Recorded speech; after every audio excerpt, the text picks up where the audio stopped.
Let me start recording. So this is Dr. Samira Khan, and I have been conducting online part 3 and part 2 courses since more than 3 years now. I passed my exam in September 2015, and I start teaching like almost from 2017. So today I want to discuss with you like what I'm doing, what is my way of teaching that I'm doing module wise. And I think most of the mentors are doing module wise teaching for part 2 and for part 3 also. So lately there have been like delays for part 3 exam, and people lost their motivation. So I want to inform you that the exam, everyone is very up to date with the website, and you know that there are some slots that are open for May exam, and then the next exam will be in November. For the last year, they have been postponing this exam for the past year, and people really lost their motivation. But we need to start again, because for the people who are going for May, it's very near, and for the people even who are going for November, they should start also, because at least they know that the exam is going to be in November. So I want to tell you before okay, now before I will go and we will do the scenario and recall discussion about intrapartum module, I want to show you. Yeah. So I want to show you that how I'm going to do it. So in my course, what I will do, I'll do like 6 sessions. In the beginning, there will be introduction. We will be starting from April. For the May, this is for the May candidates, and anyone who is interested to know that how the exam will be and how I should start my preparation in November can enter this one. So we'll do the introduction and the recalls and the technique of how passing exam in first attempt. The thing is, you can pass this part 3 in first attempt. It's not a big deal. So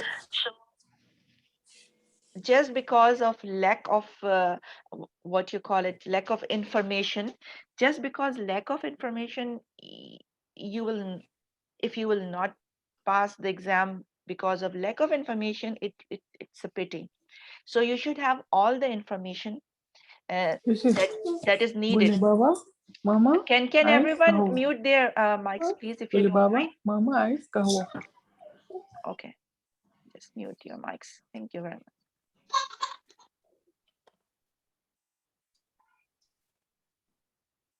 Yeah, all of you, please mute your mics. And one by one, if someone want to talk, then they can unmute themselves and they can start talking, which is fine. Okay, so because I really get distracted, sorry. So this is how I'm going to do. So this will be like a introduction in the beginning and the recall. So what I was talking about, that you can pass this exam in first attempt. You just need to know a few tricks, and it's a matter of few tricks only, believe me. All of you have knowledge from your part 2. So there will be like 6 sessions, and we can increase the sessions if I will see that there is more need. I mean, the candidates need it more, which is fine. We will be doing like structured discussion, lay examiner discussions, simulated patient discussion, recall discussion. Mostly it's about recalls. And there will be a mock exam at the end.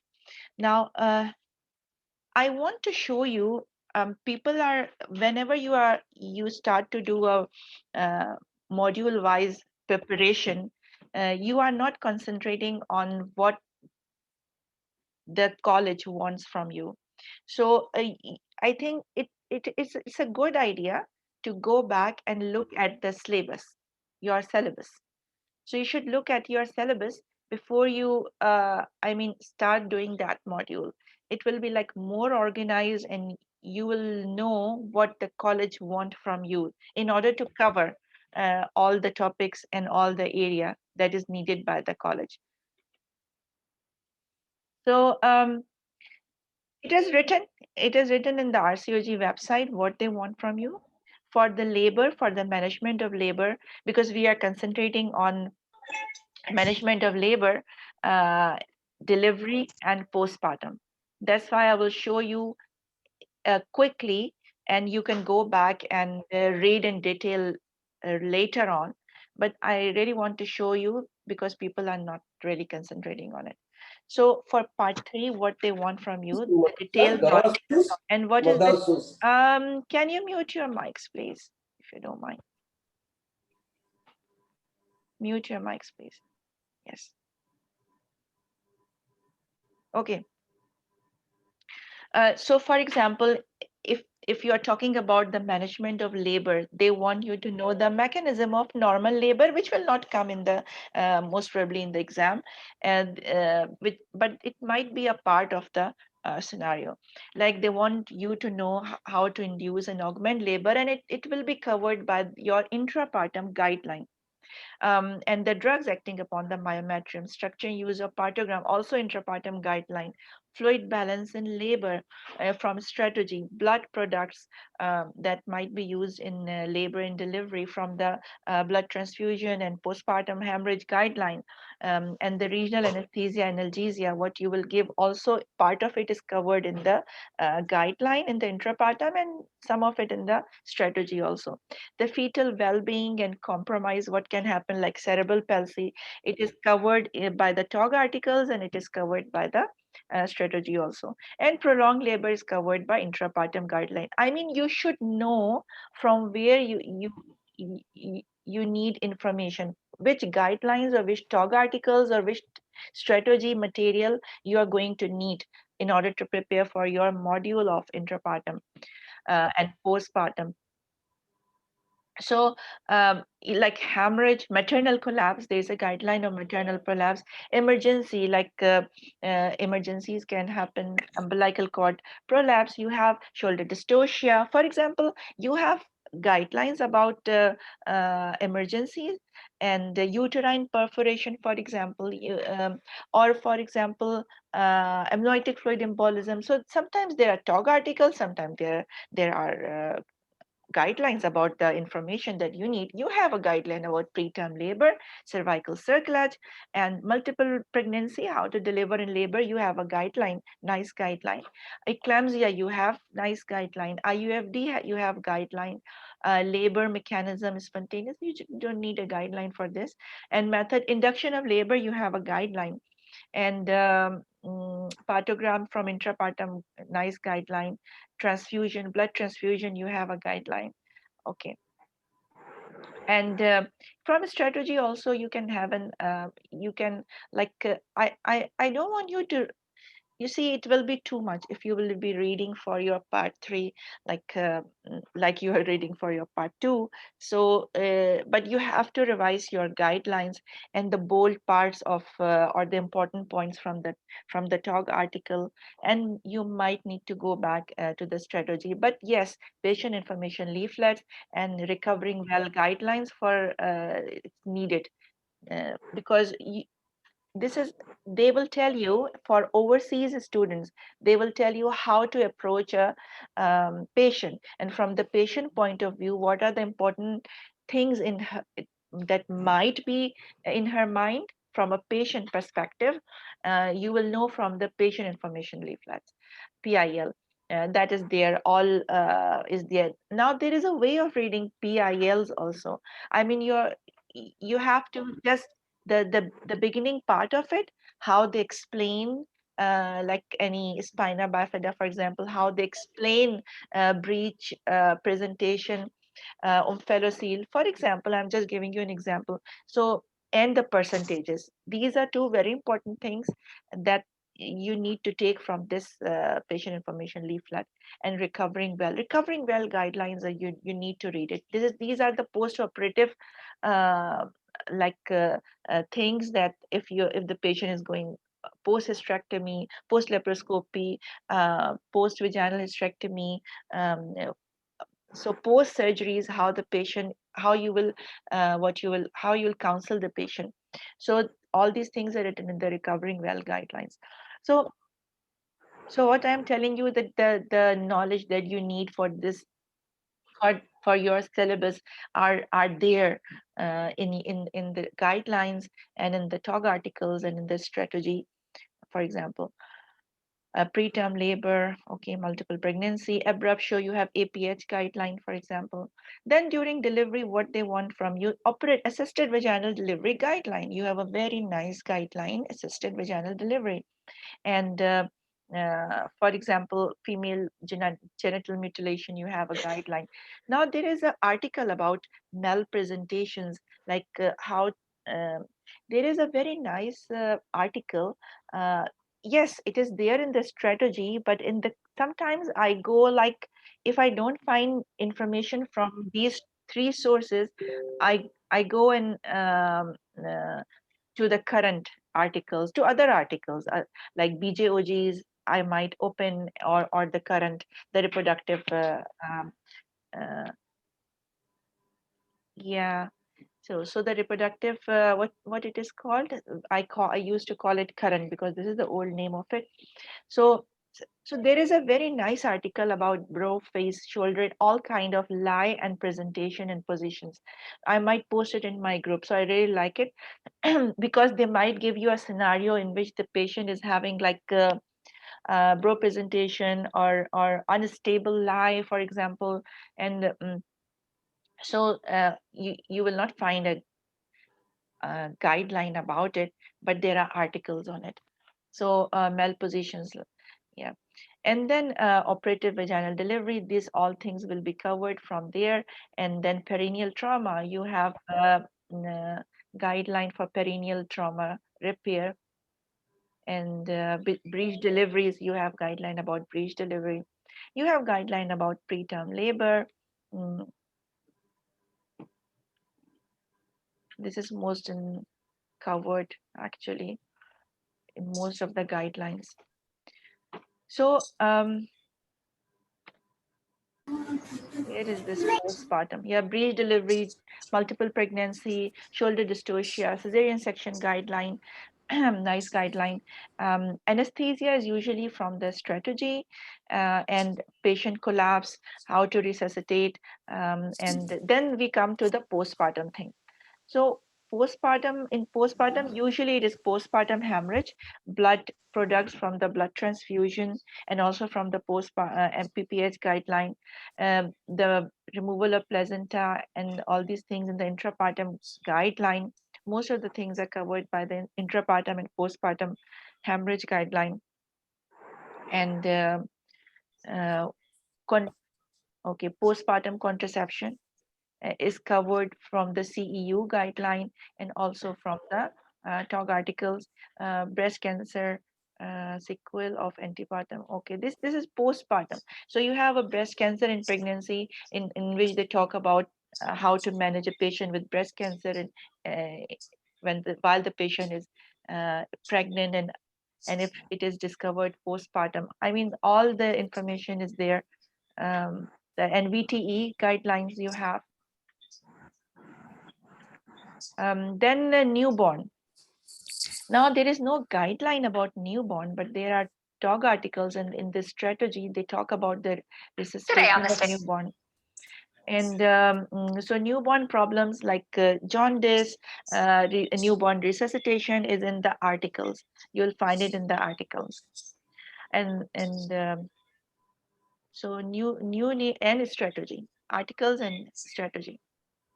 You just need to know your syllabus, and then you find the information about these topics from your guideline and from the talk articles. So you should have like your syllabus in your mind, and then what they need, you go and find out the information about it. I think this is what the approach that I want you to take.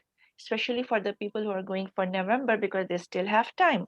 But for the people who are going for May, you don't have much time. So you just need to like get in and start doing more and more recalls and recall discussions, and enter in the mock exam. Do the mock exams also. So which one of you is going for May exam?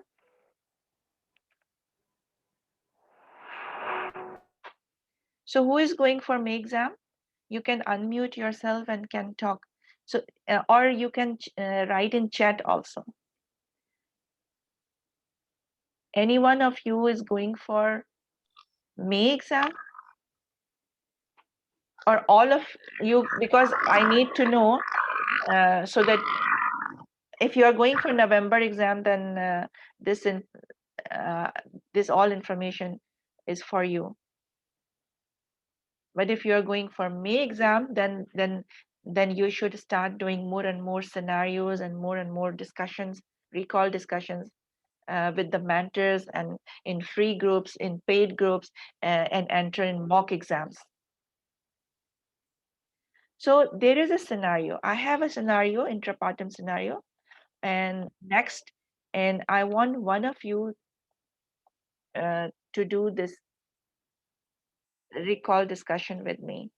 Who want to do this discussion about this? Let me show you a little bit. It will be like this. So it's a simulated patient, and it's about a preterm. So who want to do it? Shall I try, ma'am? Yeah, sure.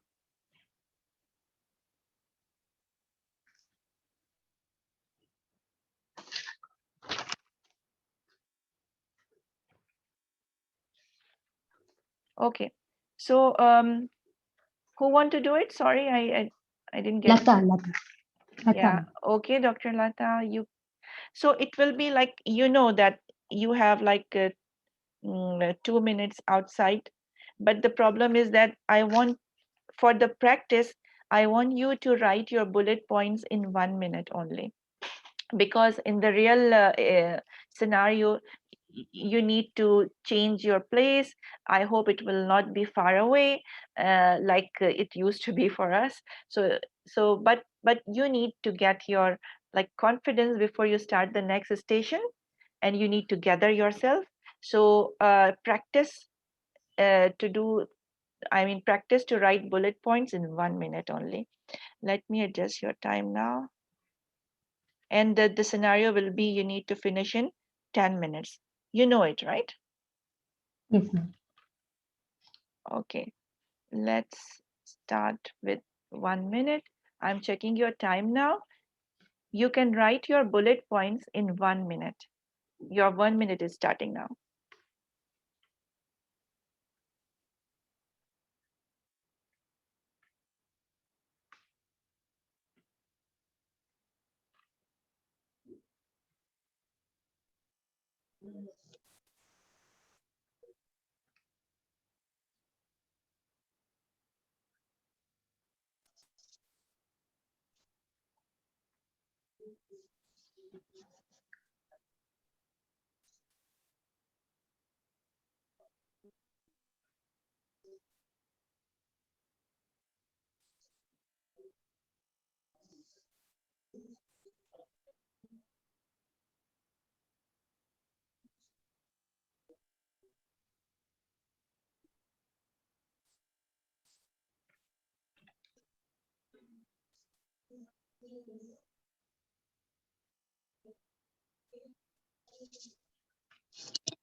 So Dr. Lata, you have handheld notes for this patient also. Just, Okay, ma'am. yeah, okay.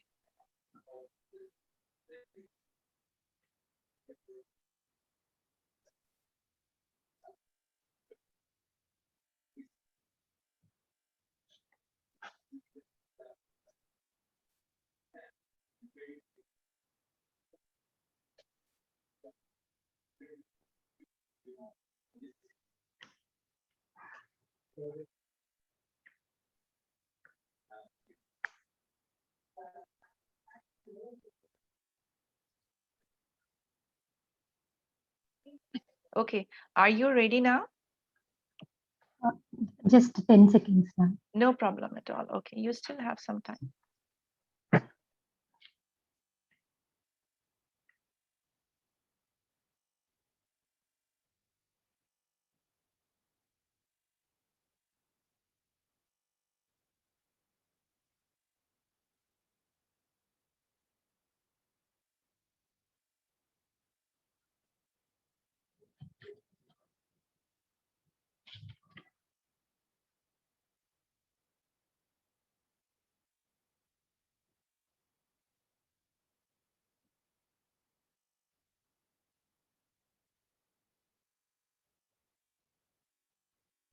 Can we start now?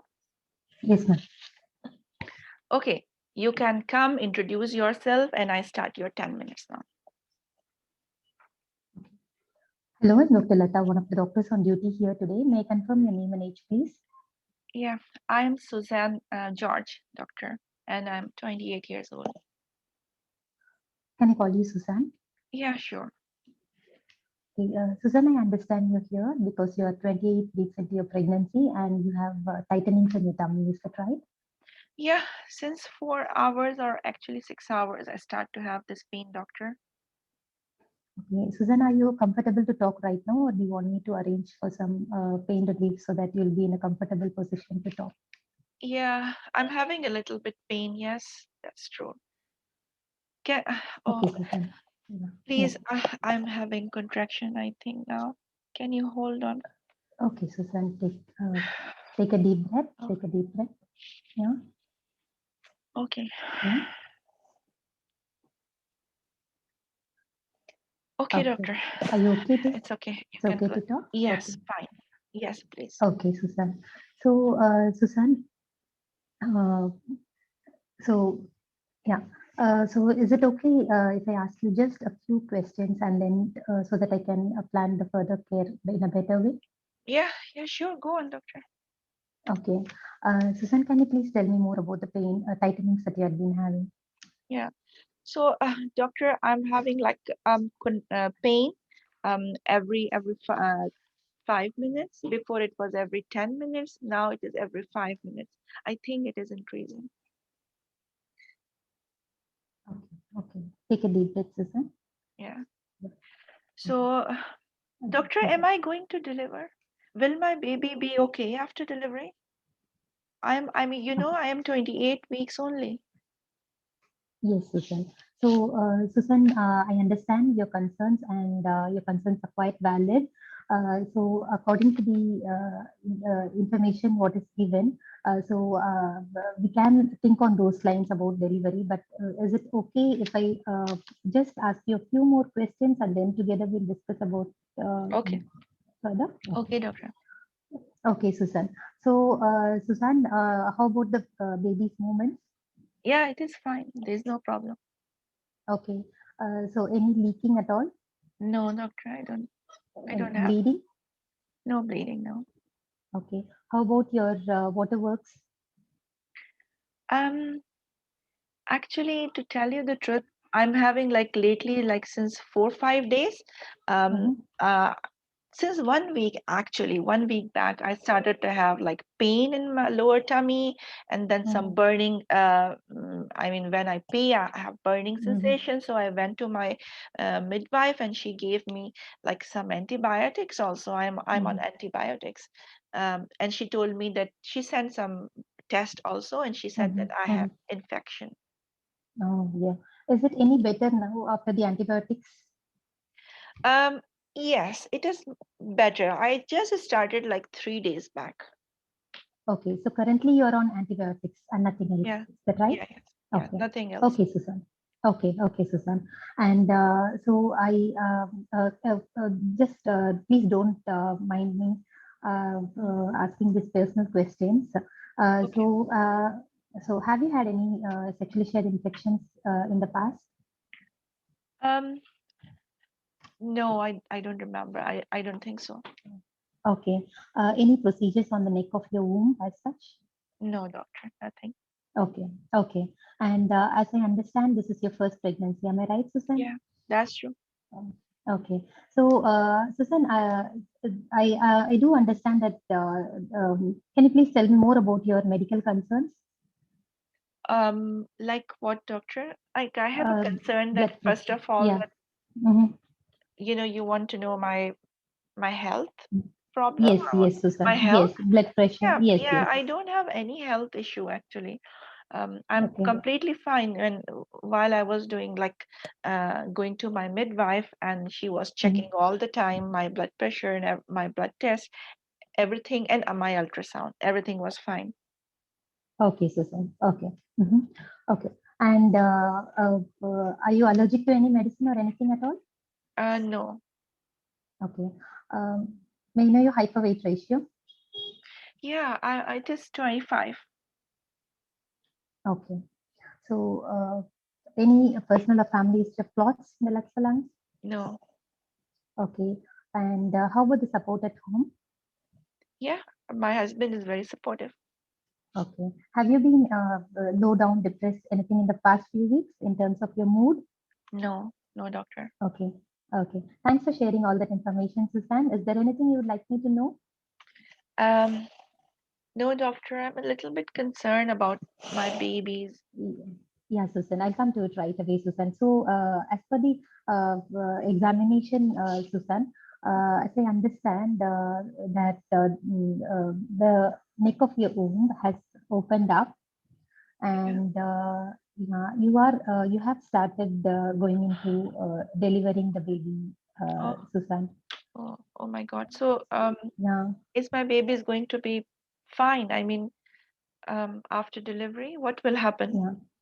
Susan, so what we'll do is we'll get the group of specialist doctors involved right away, including the baby Mm-hmm. doctor, my consultant, and the specialist midwife and the anesthetist. Mm-hmm. And so usually now we will get you admitted, Susan, because you Okay. are, uh, your neck of the womb has opened up, Mm. like you were going into active labor, as in you would deliver the baby shortly. So Mm. for that reason, we'll get you admitted. And Susan, if I can just ask you, do you know anything about the position of the baby, head first, bottom first, anything that is expert? I don't know, doctor, but the last time when I had like a scan at my 20, I think 20 Yeah. weeks, it was Mhm. the head was down at 20 Okay. weeks, but I don't know now. Okay, okay, Susan. So, Susan, so what we'll do now is we'll just get some blood tests done. Hmm. We'll put an IV cannula, Yeah. small plastic cannula, and we will take some bloods, and we'll check for your blood counts. Okay. And so anyway, you're on antibiotics with regards to your urine, so we'll just go with the blood test, and Mm. also we'll arrange for an urgent scan right away, so to Okay. look at the position of the baby, and to look at the fluid around the baby, Mm. and look at the position of the afterbirth. Am I clear so far? Oh yes, Okay. I'm getting it. Yeah. Yeah. So, And Susan, yes, Susan, doctor, please. can you give Mhm. something to stop this pain? I don't want to deliver now. Yes, Susan. So usually, Susan, if it had been earlier than this findings, what we have in terms of your neck of the womb opening up, we could have done that. But then now you are, if you can understand, the neck of the womb has to be opened up to fully. It would be around 10 centimeters. Now you're already into 4 Mm. centimeters. So at this time, we usually do not recommend that. Mm. But we'll give you a dose of injections to increase the lung maturity of the baby. Oh, Also, it helps with brain and gut for the baby as well, because okay. as you understand, that the baby would be as the baby is coming in early, so baby might Mm. need support with that as well. And also after the delivery, baby might need to be get admitted to the special care baby unit, so that the baby Oh. doctor will have a thorough checkup and of the baby, care of the baby, and then once the baby is stable, the baby might be returned to you. Am I clear so far? Yes, doctor. Yeah. So if Okay. you will give And this injection, the yes, baby can this for breathing after yes, delivery, right? yes, It will yes, help in Susan, yes, breathing. yes, yes, it will. So is there And anything else yes, that? Yes, Susan. Yes. So there is one more injection what we do at this stage, what we call the magnesium sulfate, Mm, and we would start you on that injections as well. And then we would monitoring you. We'll keep monitoring you closely. All your observations in terms of blood pressure, pulse rate, respiratory rate, temperature, and respiratory rate, mm, all will be recorded on what we call a specialized chart that we have, and we'll be continuously monitoring you on a one-on-one basis. And also during your delivery, we can connect straps around your tummy and keep a monitoring of the baby as well, to yes. see how the baby is doing throughout your labor. Oh, And with regards to the pain, Susan, we can also ask the anesthetist doctor to have a word with you. So all possible mm. pain relief measures can be arranged so that we'll make sure that you are relieved from your pain to a great extent. Am I clear so far? Yes, doctor. So your 12 Yeah. minutes finished, but you can continue. I want to see how much time more you will take. It's okay. I am Okay. giving you like 2 minutes Yes. more. Okay. So, Susan, I understand it must be really concerning for you. Do you have anyone with you right now? Yeah, my husband is outside and he's at work. He will come. He knows I'm here. Okay. If you want, we can ask someone to inform him early as well so that he can be around here. It's okay. I already talked to him though. Okay. He will Okay, come. Susan. So, yeah. So So, um yes. doctor, I want to know like really that because I heard that once the babies deliver early, they have problems, their brain is not well developed and they I mean they are not like the Mhm. the babies that are delivered at 9 months, and I'm a little bit I'm really worried and that how my baby will look like after delivery. Yeah, Susan. So as I said, I respect your concerns and I understand that it must be really concerning. So from our side, we will, to a maximum extent, try and help the baby with that, with the injections, Mm. what we had said, and with all the measures. And along with this, also we'll give a dose of another antibiotic that we usually give during the delivery of the baby. Oh, So I will and need another antibiotics, doctor. yeah, yeah. So right now you're taking injection antibiotics in the form of tablets. Now we'll need to give you another injection, which will Mm. cover any infection that could occur during the course of delivery as well. Oh. Am I clear with this? Oh yeah, doctor. Doctor, can Okay. you stitch the mouth of my womb from down so that I will not deliver?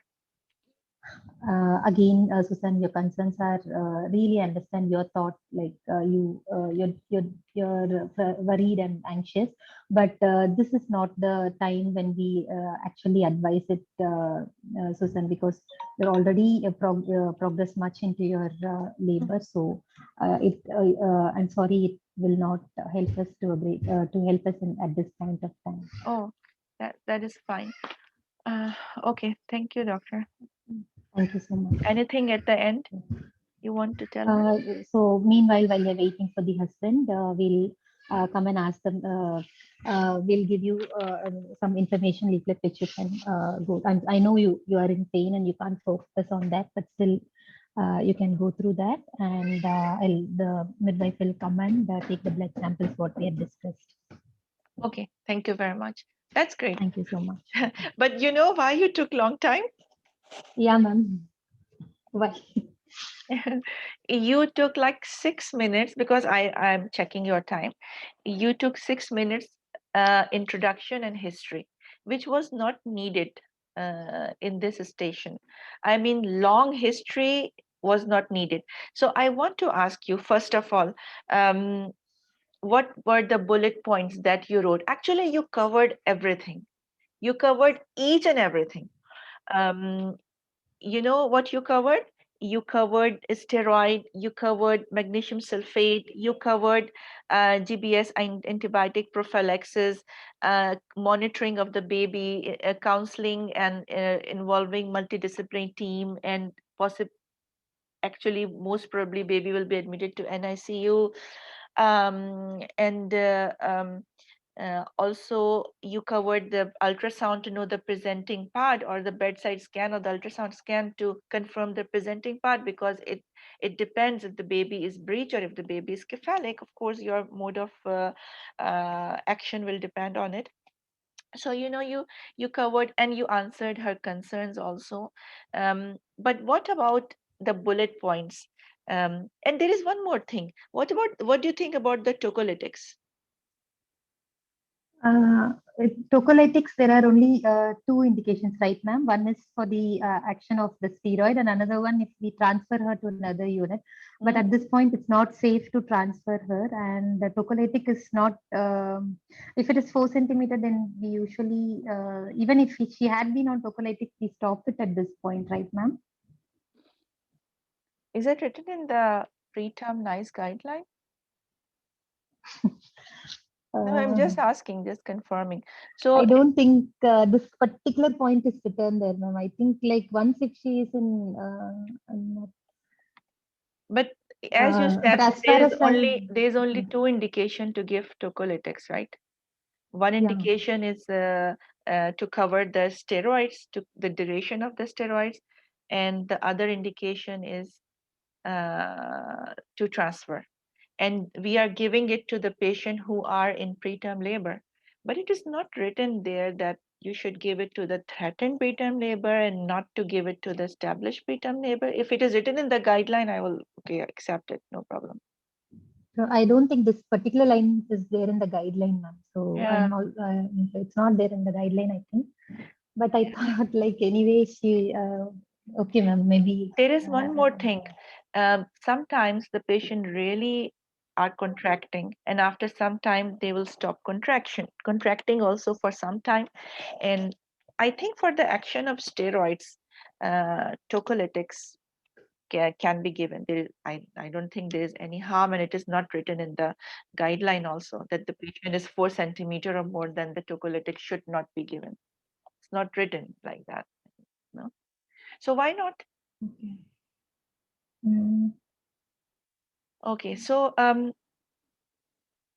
what tocolytics do you think? I'm just discussing with you. Is yeah, written yeah, in the ma'am. guideline, which is the Yeah, best? ma'am. So atosiban and nifedipine, So the first line is not the given. nifedipine, and if nifedipine is contraindicated, then we go on and give the oxytocin receptor Yeah. antagonist, which is etosiban. Okay. Um, and then so you covered like most of the points which I wrote it in my model answer. So now come to the bullet points. What you wrote in bullet points, and because you took the whole 2 minutes in writing your bullet point, Yeah. share with me. Ma'am, just one doubt. And in her handheld notes, is it maternal hypertension, ma'am? Normal blood That's pressure. here in that handheld note second line. Is it Yeah. maternal hypertension? That's when I was not sure if it is. Oh. That's why I kept asking like Oh, specifically. maybe there must be some mistake because her blood pressure, it is written here normal blood pressure, Yeah. reading all 4 visits. Yeah, a lot Okay, of. I saw that hypertension and protein also, maybe with infection, but then with hypertension and protein, I thought, okay, it's with some preeclampsia sort of that. Preeclampsia? No, it's not preeclampsia. Yeah. Yeah. So Okay, ma'am, just but her. when the role player said that all were fine, then I Yes, thought, he okay, said. not Yeah, as that is yeah. true. You are right. It must be a mistake. So so all her, it looks like that she was a straightforward, actually low risk patient, and the scenario looks like that she developed like UTI, and because of this infection UTI, she started to have contractions. Otherwise, anomaly scan and everything is fine. There is no problem.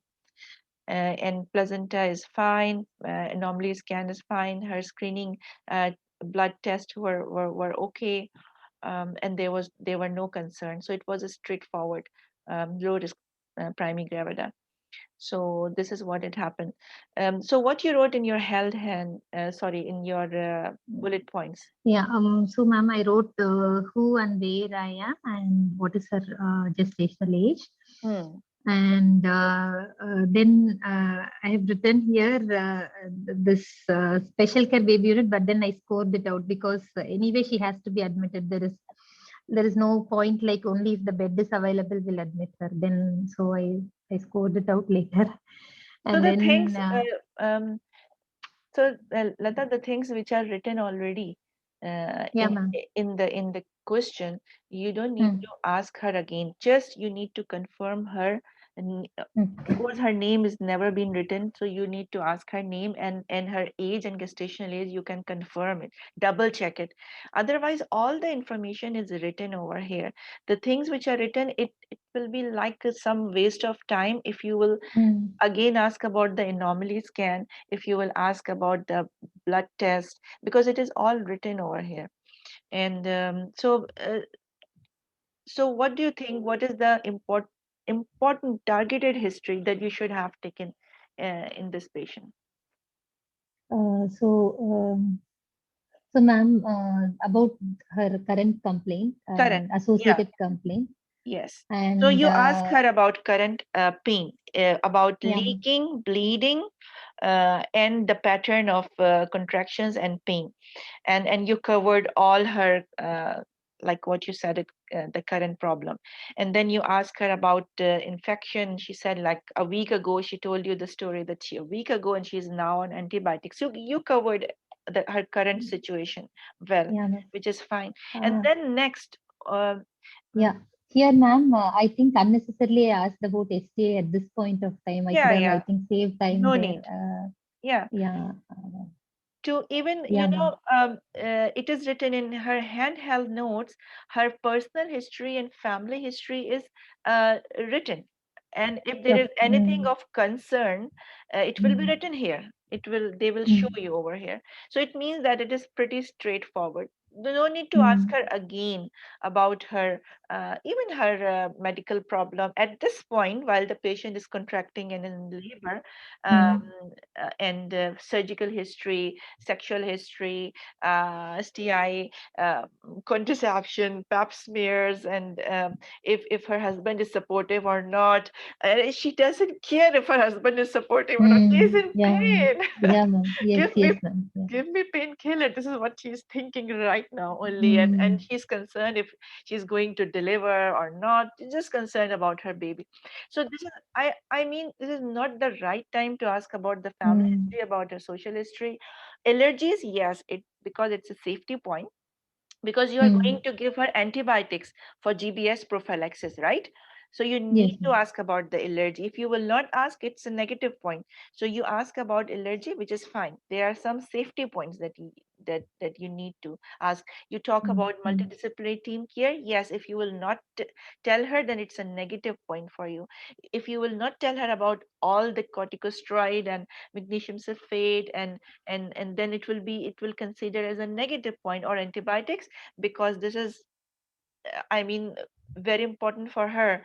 And so that's why these are all very very important points that you need to tell her, that what you all covered mostly. So so mental history, ma'am. Mental was current history, asking about her pain, which is her main concern. Then asking about allergy. Yes, I agree. And the other thing is,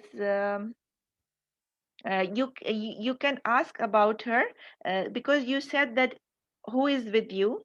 Do you want me to call, because she said my husband, right? So you offered her that, you showed empathy, right? While she was in contraction, you showed empathy, which is very nice. If she is in contraction and you are still asking questions from her, it is taking a negative point.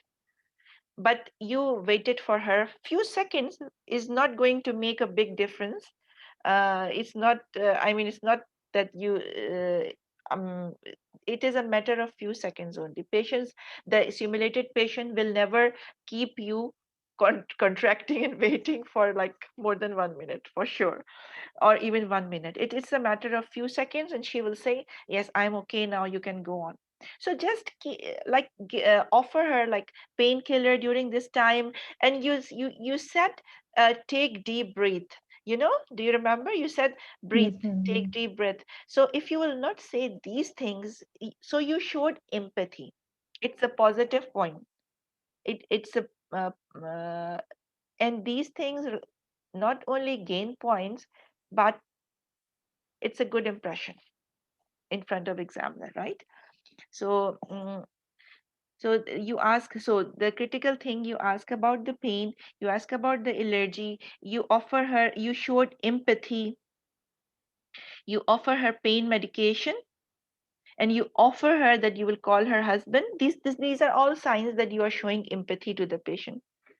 So it's not that you need to cover like 1, 2, 3, 4, 5 tocolytic, IV antibiotics, corticosteroids, magnesium sulfate, monitoring of the baby, this.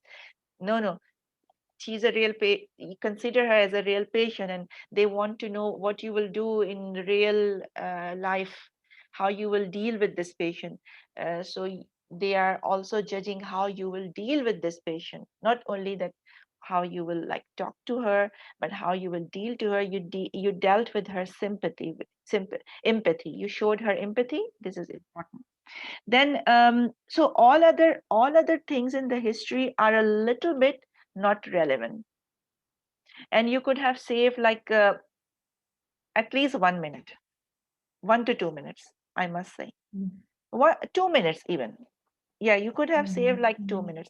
Introduction and asking about history and showing empathy all should take between 2 to 3 minutes maximum, but not more Mm. than this. Okay, so that's all actually, because you covered most of the points, and you even told her that we are going to put, why you offer her IV line? Ma'am, she, She uh, needs IV line, but I'm just yeah, asking you. with that we can take She the needs, bloods also. she's Yeah. preterm. Preterm always Mm. need IV line. Of High course, risk delivery. Mm. the iris delivery, and the other thing, she will need magnesium sulfate, which is IV. She will need Mm. antibiotics, benzyl penicillin, which Mm. is IV also. Of course, she need Mm. IV line. So monitoring, are you going to monitor? What you will tell her? Are you going to monitor her intermittently or continuously? Continuously, ma'am. Mhm. Uh, yeah, she's Does she have a choice in the guideline of preterm NICE guideline? yeah. So 28 to 30, she can be also monitored intermittently, but Yes. yeah.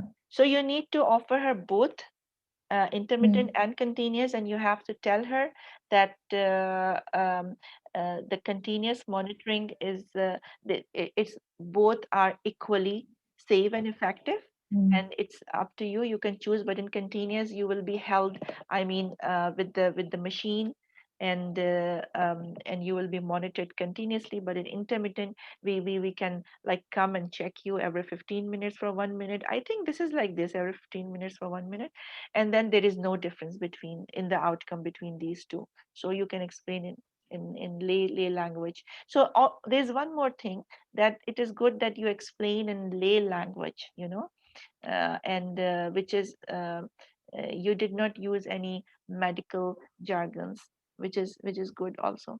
So overall is good. How you covered most of the point, you showed empathy, you asked about the safety points, and you covered the most important points, which is fine. The only concern is the time that you took, and Mm. I told you that you could have saved like 2 minutes Yeah, ma'am. in like asking targeted history at this point. Mm. Whenever the patient is in labor, either Mm. preterm or term, you need to be very concise and targeted in history taking. Mm. Okay. Yeah, ma'am. Yeah. Ma'am, what about mental history, ma'am? Should we ask or not Um, at this point? Targeted. no, only targeted. The one I told you, the current history, Mm. Mm. the pain, allergy, asking about like you offered her empathy. This is the because you already have handheld notes which is shown to you that Mm, all her blood works, all her ultrasound, all her personal and family history is fine. I mean, there is no problem, and she is also Rh positive. um, the mm, only problem that and she's not IUGR also, I mean FGR, and everything is looks fine. The only problem is that she's having UTI in this pregnancy. mm, So I want to show you about the evidence of like IV magnesium sulfate. So this patient, you have to offer her because she's 28 plus, right? So in established preterm labor, and you can consider from 30 weeks until 33 plus 6, you can consider giving her, and you can you will offer 4 grams over 15 minutes and then 1 gram per hour for 24 hours. And the antibiotics which I want to sometimes people don't remember. So why asking allergy is important. If she said I have allergy to penicillin, then you of you what should be the next question? Asking about the severity of the, if she had any reaction, ask her about the severity. How you will ask about the severity? If she develop any respiratory distress or urticaria, you know the urticarial patches on the skin, right? Red heals, or like elevations of skin on the skin, reddish in color. These are urticarias. And respiratory distress and angioedema. You know what is angioedema? yeah, So ma'am. what you will ask her about the severity? I mean, you need to ask her Mm. after taking. If she will tell you, for example, I have allergy from penicillin, then what should be your next question? So can you Considering, please, yeah, so can you, you can, can you yeah, please, you can ask her about that. What happened after you took penicillin? So if you mm, want targeted questions because you want to know if it was severe or not, you can ask her there was some difficulty in breathing. You develop like difficulty in breathing after you took penicillin, or you have like a skin reaction after taking this skin. She will tell you about the skin reaction if she has, or if you develop like swelling of the face. uh, Actually in angioedema there is swelling mostly of the face, and in the larynx also. It can be like swelling all over. Mostly it will be evident on the face, and then laryngeal edema which will cause difficulty in breathing also. And anaphylactic reaction, maybe the patient might like collapse. Which is anaphylaxis can affect the cardiovascular system also. So you ask her what happened. Did you feel dizzy? Did you, I mean, fell down or collapse after taking? Or did you have like swelling of your face?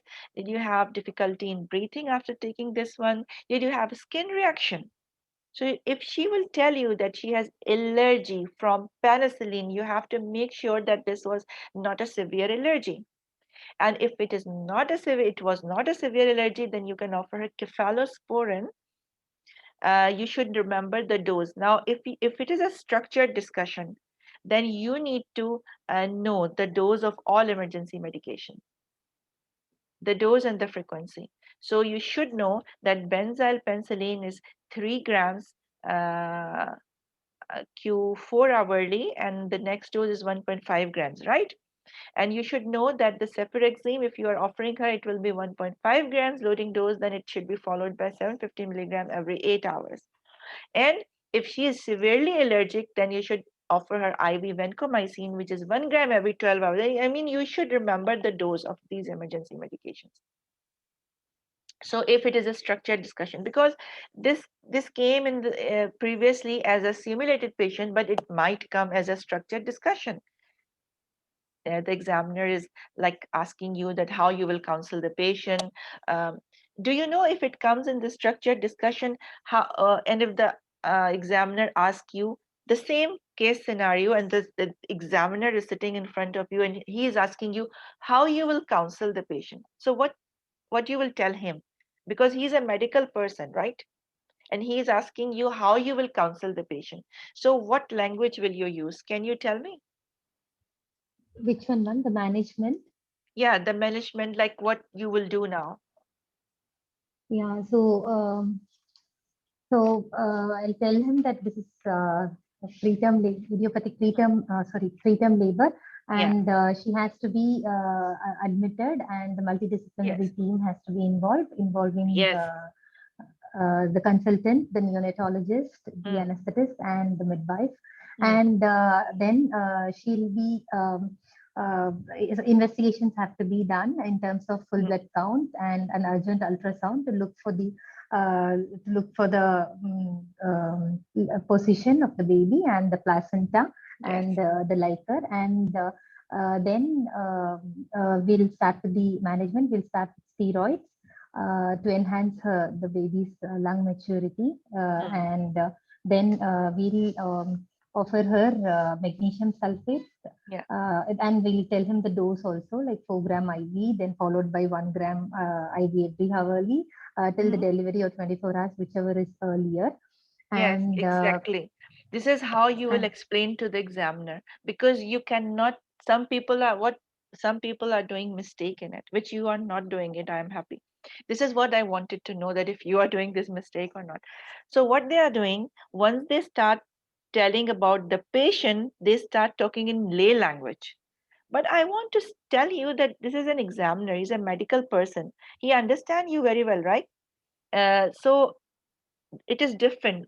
While the examiner is asking you how you will counsel a patient, or if this is simulated patient and then you are talking to her, they are two different languages that you will use. You will use in front of examiner, you will use the medical term that you are using now.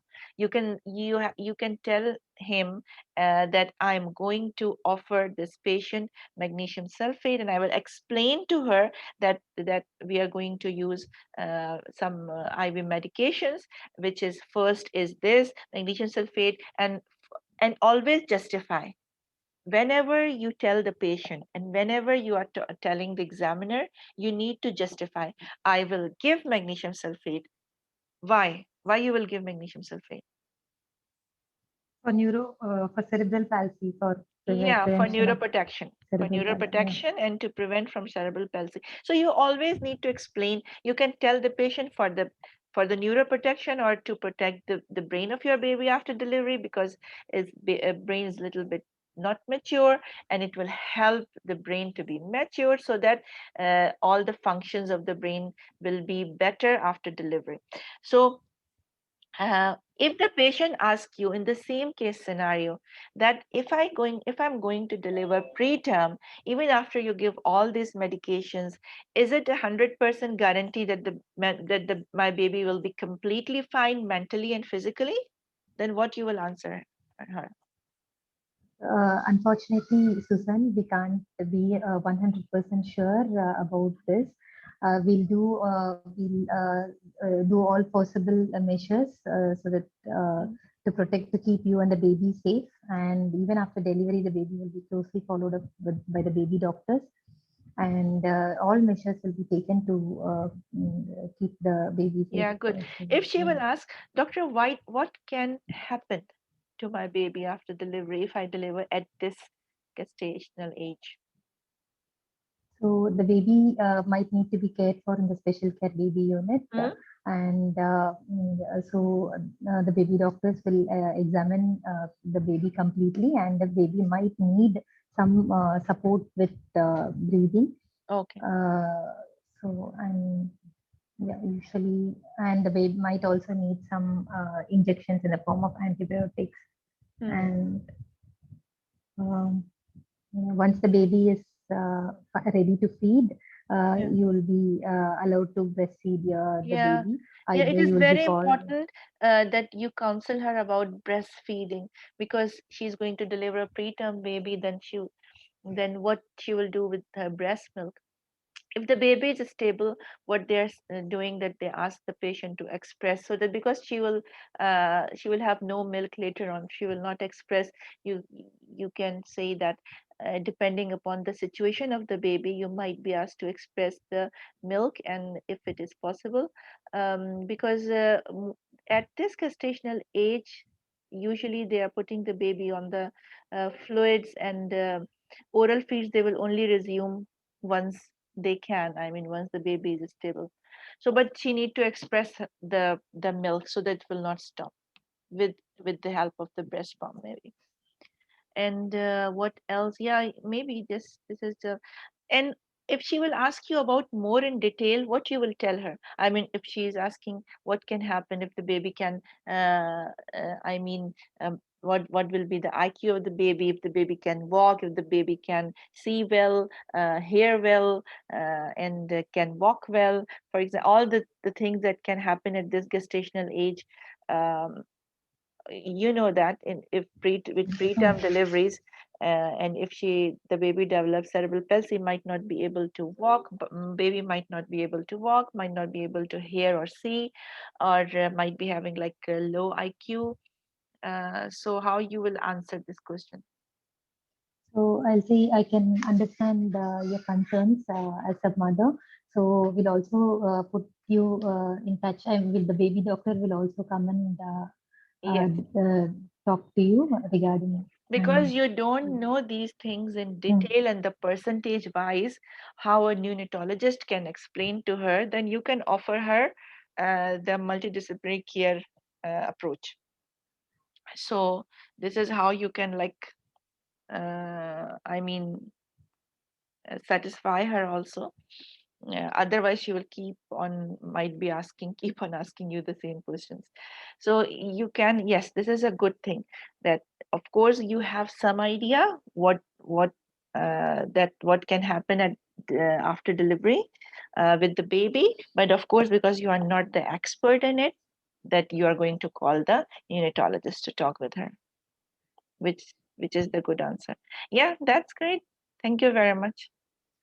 Thank you, ma'am. Thank you so much for the opportunity. Who else want to do the next case? It's going to be a structured discussion. Anyone who is going for May especially, or even for November, doesn't matter at all. Can I do Dr. Samira? Is it Salma? Dr. Salma, how are you? Fine, thank you. How are you? I am good. So which exam are you aiming for? Actually, we are waiting for May, but they didn't send emails. They told that if there is a place, then they will send, but they didn't.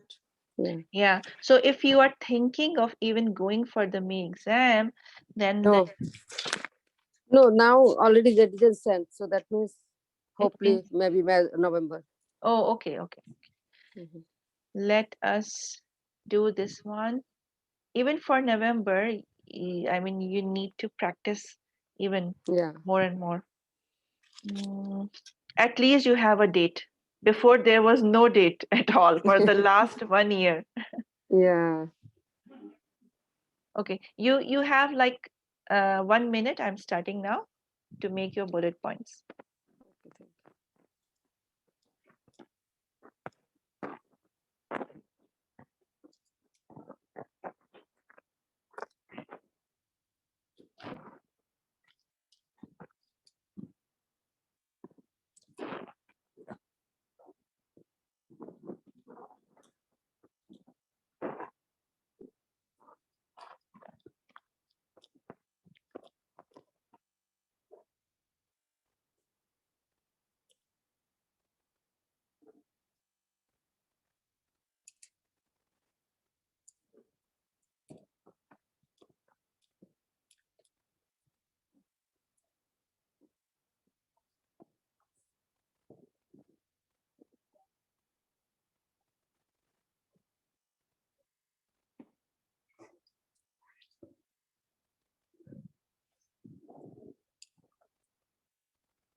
Are you ready? Because 1 minute finished.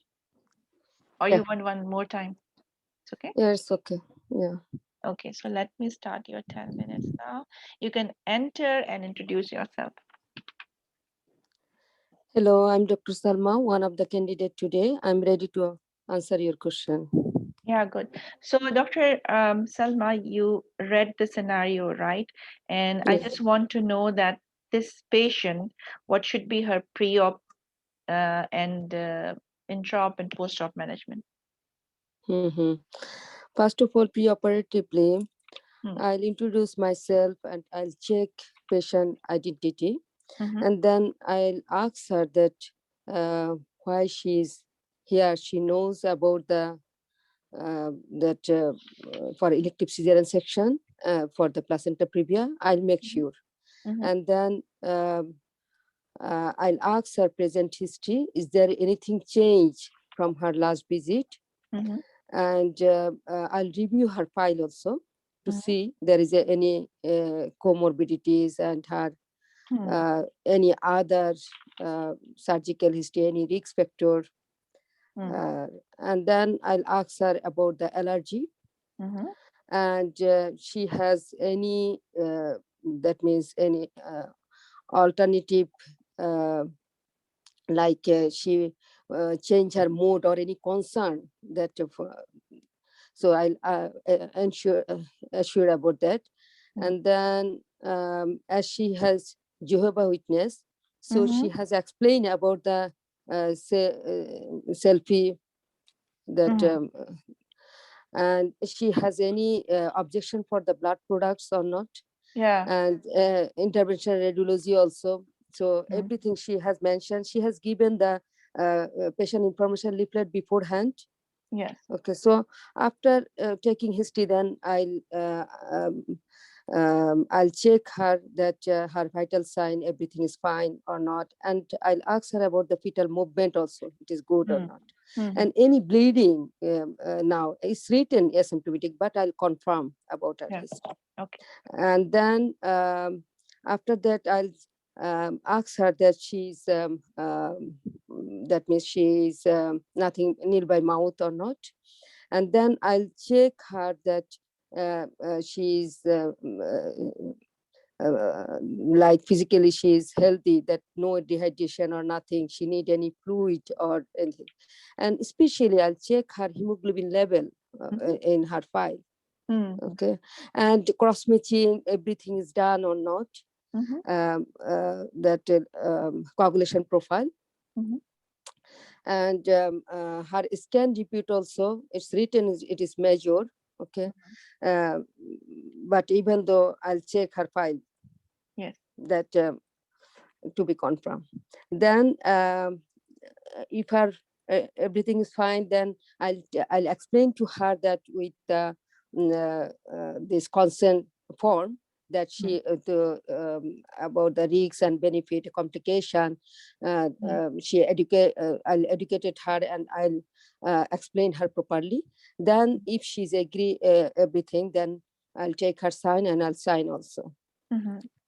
After checking these things, then I'll uh, that we'll send her in theater. Mm. Okay, and then we'll do the WC checklist Mhm. first, and we'll do her VT risk assessment. Mhm. Uh, so after WC checklist, VT risk assessment, then we'll that means we'll explain to her that that will So this is or intraoperative, right? interpretive, yeah. Okay. Interpretively, that means she will be seen by that anesthetist also, that to that anesthetist will discuss with her beforehand, and Mhm. also during the interoperatively also he will Mhm. put her this IV line and everything, Yes. and we'll well, after WC checklist with the team, and also patient identity and everything, and where is the placenta and where we'll give the incision, we have to Mhm. make sure. Um, Mhm. and then after that we'll that will give incision, which is better for her. And then we'll make sure that we'll away from the placenta during session. And then we'll go step by step to deliver the baby safely. And we'll confirm that blood bank also aware that that she's not as she's Jehovah Witness. That means we'll if she's agree for the blood product, then we can arrange for that also. And also the intervention radiology will contact if there is available in the hospital. Okay, so the anesthetist can do that. And then stocking during operation, that to prevent the BT risk assessment, and everything should be done. And then antibiotic also before 1 hour, before induction, sorry. And then after that, we'll hand it over the baby safely to the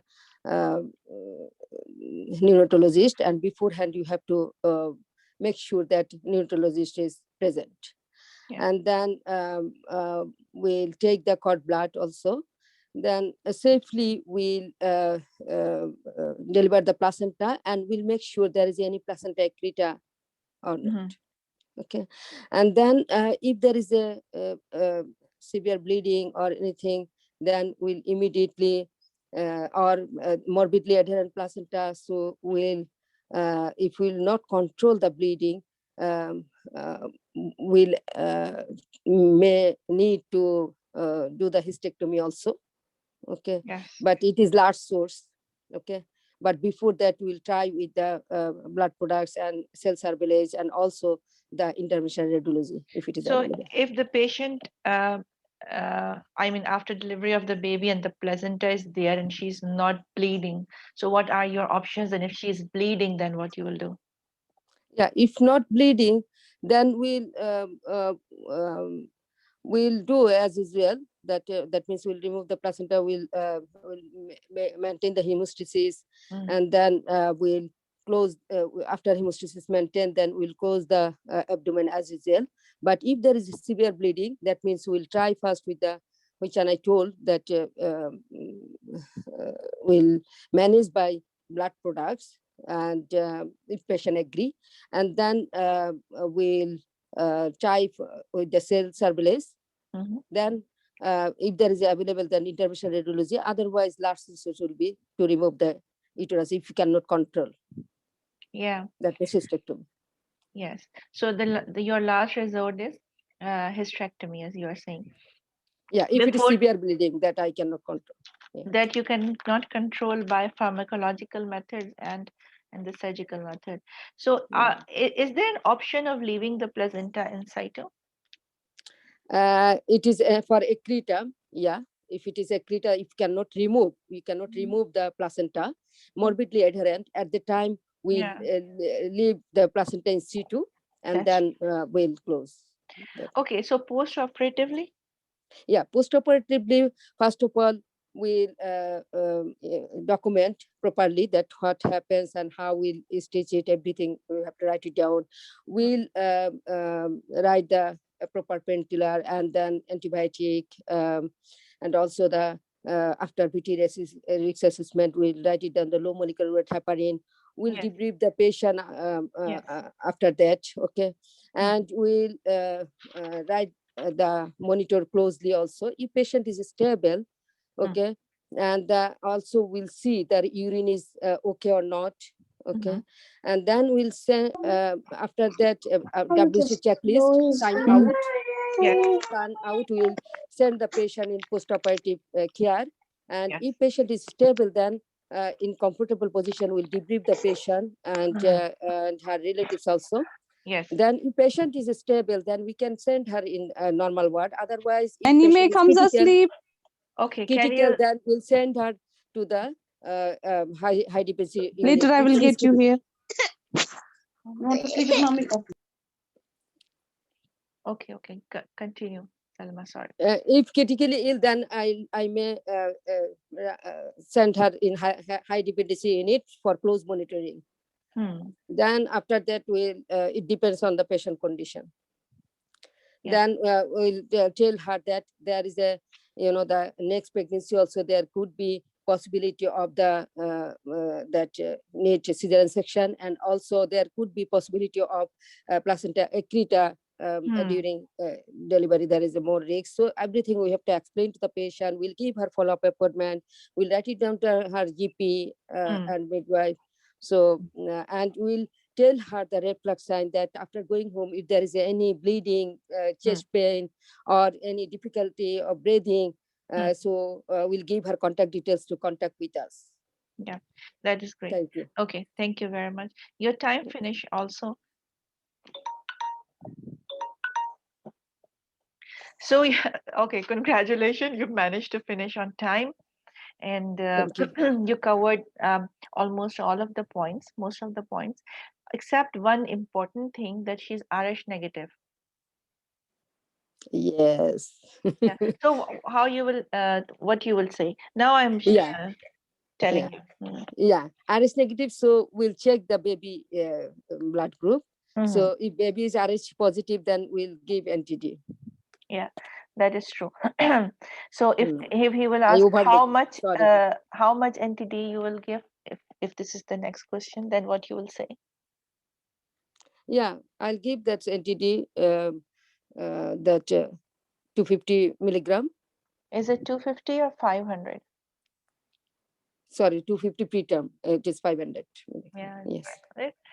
International unit. So you have to say the units also, because there is a difference between international. international unit and milligram. Yeah, thank you. Okay, so let's start one by one. So the thing that how you introduce yourself was excellent. Actually, this is the way that you should introduce yourself. You went in, and then you said whatever it is, good morning or good afternoon, and you say, what, I'm one of the candidate, I read the scenario and I'm ready for discussion. That's it. No more than this, no more than this, because it's going to waste your time, and the examiner is not interested. uh, Nothing more than this, he's not interested. But it, to show your etiquettes, you, for me, some people are saying not even say good morning, don't say good afternoon, don't say it. But for me, in order for me to have, I don't know, I'm raised in an environment in which I cannot like go inside and meet someone without saying like good morning or good evening or good afternoon, whatever. So I'm used to it. Yeah, me too. Yeah, actually, we are used to tell. Yeah, that's true. And which is for me, it's a good impression. Although there is no marks for it, but this is not everything is about the marks. I mean, Yeah. it will not take like how many seconds it will take to say good morning. There is some people are really discussing about it, whether to say good morning or not. Come on, it's a matter of 1 second only. Just say it. It shows good etiquettes. So it is good. You introduce yourself. I am one of the candidate. Your name is written there. So if you will say your name, it is fine also. But because your name is written and it is and the examiner knows that this doctor is going to come, it's they have the list, right? And you have identity on your badge, so you can say it. There is no harm in saying I am Dr. Selma, for example, your full name, which is fine, no problem. And you can also say I'm one of the candidate and I'm ready to start the discussion. So that's it. The 3 sentences only are needed, not more than this. This is first thing, introduction. So the second thing is that he started asking you about, and this is exactly what is written in the scenario also. He asked you the same thing. He want from you pre-op, intra-op, and post-op management, and it's pretty much clear. What is needed is for you while you are standing outside the station behind the curtain, that you should write your bullet points, and you should know what are the important things that I need to go inside and discuss. So what are the important things? First of all, you have to see her gestational age, right? She's Yeah. 35 weeks. If she's 35 weeks now, then it should come to your mind, okay, she has major placenta previa, but she is asymptomatic. So what should be the time of her delivery, the gestational age of delivery? Yeah, major placenta previa, actually it is, uh, uh, e- uh, I think it is 36 to 37 week. Hmm. Yeah, that's true. I mean, it is written in the guideline, and uh, because she is asymptomatic, if she is asymptomatic, maybe you will just go and admit this patient, right? Yeah. Yeah, and even you can offer her admission even if she is asymptomatic because she's placenta previa major, and she is already actually booked for elective cesarean section. She has a booking, Mhm. so you can say that. Uh, she's asymptomatic, although you reconfirm from the patient that she is asymptomatic or not if she develop any bleeding, because this is very important for to know. Now so when to time the delivery, two things: the gestational age and whether she's symptomatic or asymptomatic, and she has major placenta previa. This is how 36 37 weeks you can you time her delivery, but she's already booked that, because she's booked already, so you don't have Mhm. to. The other point is she's RH negative. In in in the same sentence, what is written is she's RH negative, right? Although she is booked at 36 37 weeks, then you need to think that if she comes in in she developed contraction or she developed bleeding before this, uh, this will come in the pre-op also management.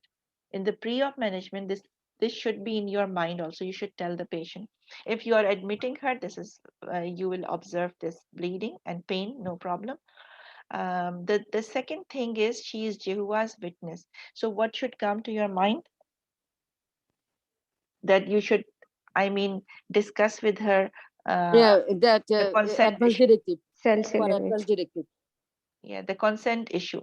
What are the blood products? And in consent, many things will come. So you need, so your bullet point should be, you need to discuss with her the time of delivery. You will tell her about the time which she's already booked, most probably at 36 37 weeks. So if she's booked at 36 37 weeks and she's 35 weeks, are you going to offer her corticosteroids? Yeah. Yeah, did you mention it? No, this one I forget. Yeah. Hmm. Yeah, I already know that this You one I know, of miss. course. Yeah, yeah, I Hmm. miss it. Yeah. So this should come in while you are standing outside. All these things, all these thoughts should be in your mind while you are standing outside. Yeah. That what you will say. Okay, she's 35 weeks. So what's next? She has delivery at 36 37 weeks. So what we can do before this? This is pre-op, right? Yeah. First of all, you need to see that, okay, she is booked in a place. She is Jehovah's Witness, so she should be booked in a place who has like cell salvage um, availability, cell salvage machine, or the system is there, and Mhm. there should be an interventional radiologist available in that hospital. So you need to Mhm. make sure that she's booked in a hospital where these people are available, and where like sometimes you need uh, a urologist, sometimes you need even a colorectal surgeon, sometimes you need like a hematologist if you want to, if you uterine artery like ligation or internal iliac artery ligation. I mean, you should make sure that all this multidisciplinary team is available, right? Yeah, Mhm. there should be a good blood bank also, although you have Jehovah's Witness doesn't mean that she will some of them, like, they have objection for packed RBCs or whole blood transfusion, but they have no objection for the other blood products like fresh frozen plasma or cryoprecipitate. And So you need to, I mean, ask her that Yeah, I mentioned that. I you mentioned. you mentioned. What Yeah. about the NTD? NTD, I miss NTD and strut. These important things I miss. I overlook it. Is there anything that Jehovah's Witnesses are having any objection for NTD? Because this is No, also from, I no, don't no, think so. Yeah. no, no. This is No. only for the blood products. Yeah, yeah. Yeah. So you can say that, okay, you need to find out that like what is her consent for the other blood products which you mentioned already. Yeah. So what should come to your mind about placenta previa major cesarean section? What pre-op? So you are thinking that she needs a consent. She need to sign a consent. In the Mhm. consent, what should be covered? Covered because of her placenta previa major, she can have bleeding. So Yeah. bleeding can lead to what? Blood transfusion. It can lead to um, Mm. hysterectomy Hysterectomy. and ICU admission Yeah. later on. Mm. So these Yeah, things, this one I mentioned that is due during post-operative time. I mentioned. that is true. And Mm. because she might bleed in pre-op, what you can do, you can make sure that she's not anemic. Yeah, this one also I told that to Yes, see the hemoglobin level you to her. mentioned this. Yeah, yeah. Yeah. And most probably she has all the blood workup ready, but you need to make sure that she's like cross matching is like renewed Cross-matching. Yeah, every week. I Yeah. told. And you mentioned also. Yeah, yeah. So cross matching, you mentioned. So this is the bullet points. So what are the safety points that you need to write outside while you are standing outside, which is critical for this management of this patient? And then intraoperative, what you will think in the bullet points, what you can write. This is all pre-op, right? Intraoperative, most important that, you know, the WC checklist. Yes. Yeah. Mhm. And also that that one VT risk assessment. So what do you That think the anesthesia, what should be like all, of course, anesthesia consultation should be done yeah, pre-op, yeah, this one I told that pre-op. anesthesia should be seen and to discuss with her which one is best Yeah, anesthesia for because her. it Yeah, can be like regional anesthesia, and the patient should know that yeah. she might be converted into general anesthesia. General anesthesia. Yeah, Yeah, that is why anesthesia consultation is important consultation I told. preoperatively. Yeah, Yes, and I you told it. mentioned it. Yeah, So and what else? In yeah, then intro. incision. Hmm. According to the placental site, you know, the Yeah, so I think incision. in the guideline it is mentioned that you can even like do the intra-op quick ultrasound to see which incision you need to give her. Uh, Yeah, like, are you going to give her like transverse incision, or it will be a yeah, midline incision? I yes, mean, the approach of incision. Not only incision, they're not talking about it, they're talking about uterine incision, right? yeah, Hmm. So most probably, transverse incision is good enough. yes, Table death consent. So the examiner was looking for the answer on table death. Consent if patient refuses blood transfusion as Jehovah's in their prayer. Okay, if the patient refuses blood transfusion as Jehovah's Witness, so and she has, is this what you are saying, Dr. Anit, that if the patient die and at the end she refuses totally all kinds of blood products and blood transfusion, then the Uh, answer is we should not, we are not authorized to give her without her consent. This is the answer. yes, yes, ma'am. And we need to have got a concern that if you refuse any blood transfusion, that you can possibly have the death. When you could Yeah, it possibly should be die if written you in the refuse. consent. You are right. It should be You could written. possibly. The examiner was specifically looking for this Okay. word for me during Oh, the okay. exam. Yes, So ma'am. you were in this exam, right? Where they have this scenario, right? So you Yes, are the ma'am. best person who can. What other questions they ask actually? Most of the thing you just covered everything. This is the exact word. This is one point they were looking forward. I mean, she She was trying to prompt me to till the end, but at the end only I was able to For get to this. tell you the truth, if I am in your place, this will not come to this will not come to my mind also. But yes, that is true. That if it should be mentioned in the consent from before, and the patient should be informed that it might happen, because mortality is should be written in the, and not only morbidity. Mortality is an important point that should be mentioned in the consent, and all consent advices have mortality point also. When you are telling the serious complication about anything, have you did you see the RCOG consent format, that they always talk about mortality in serious complication, not only Yes, morbidity? And this yes. is what they are looking for. They are right, but because we are not tuned like this, we are not thinking in this line, that's why we are not consenting. If I'm in your place, maybe I will not mention also death in the consent. But yes, it is important. So yeah, NTD, Dr. Salma, what do you think? NTD is also a blood product. Maybe she has objection for NTD also. No, no, I never saw like this. Any book or anything that NTD Mm. could be. Yeah, No, although it is, Samira. yes, Assalamu yes. alaikum. Walaikum assalam, Samira. Samira, the Jehovah's Witness, they have a, what I remember, they Mm. have particular form, and it's everything mentioned on that form. Mm-hmm. What you will not accept, Mm. blood product, NTD, Mm. and you will not accept in ordinary situation, Mm. or you will not accept in life-threatening situation. It's everything written on that consent form. Yes. And whoever person is taking the consent, talk to the patient and Mm. give all the information, and after that he has to take, and Mm. after that loudly yani reading Mm. and asking the patient to read, and then sign, and then the doctor will sign. So it's mentioned in that So particular NTD form. is mentioned over there, right? This is what you are saying. Yeah, Mm. Yeah, this for is, I was particularly for wondering. Jehovah's Witness.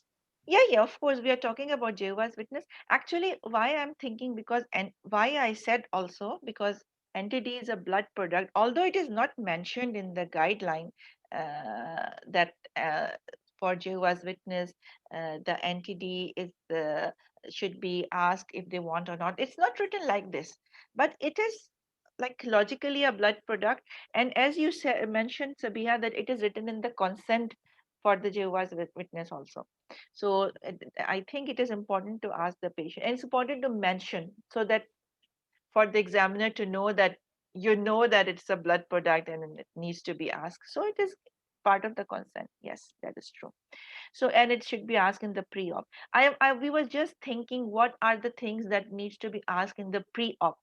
So Dr. Salma was saying in the intra-op, we will make sure where should be the incision, and the anesthesia and WHO checklist and pre-op antibiotics within 1 hour before the incision, everything she mentioned.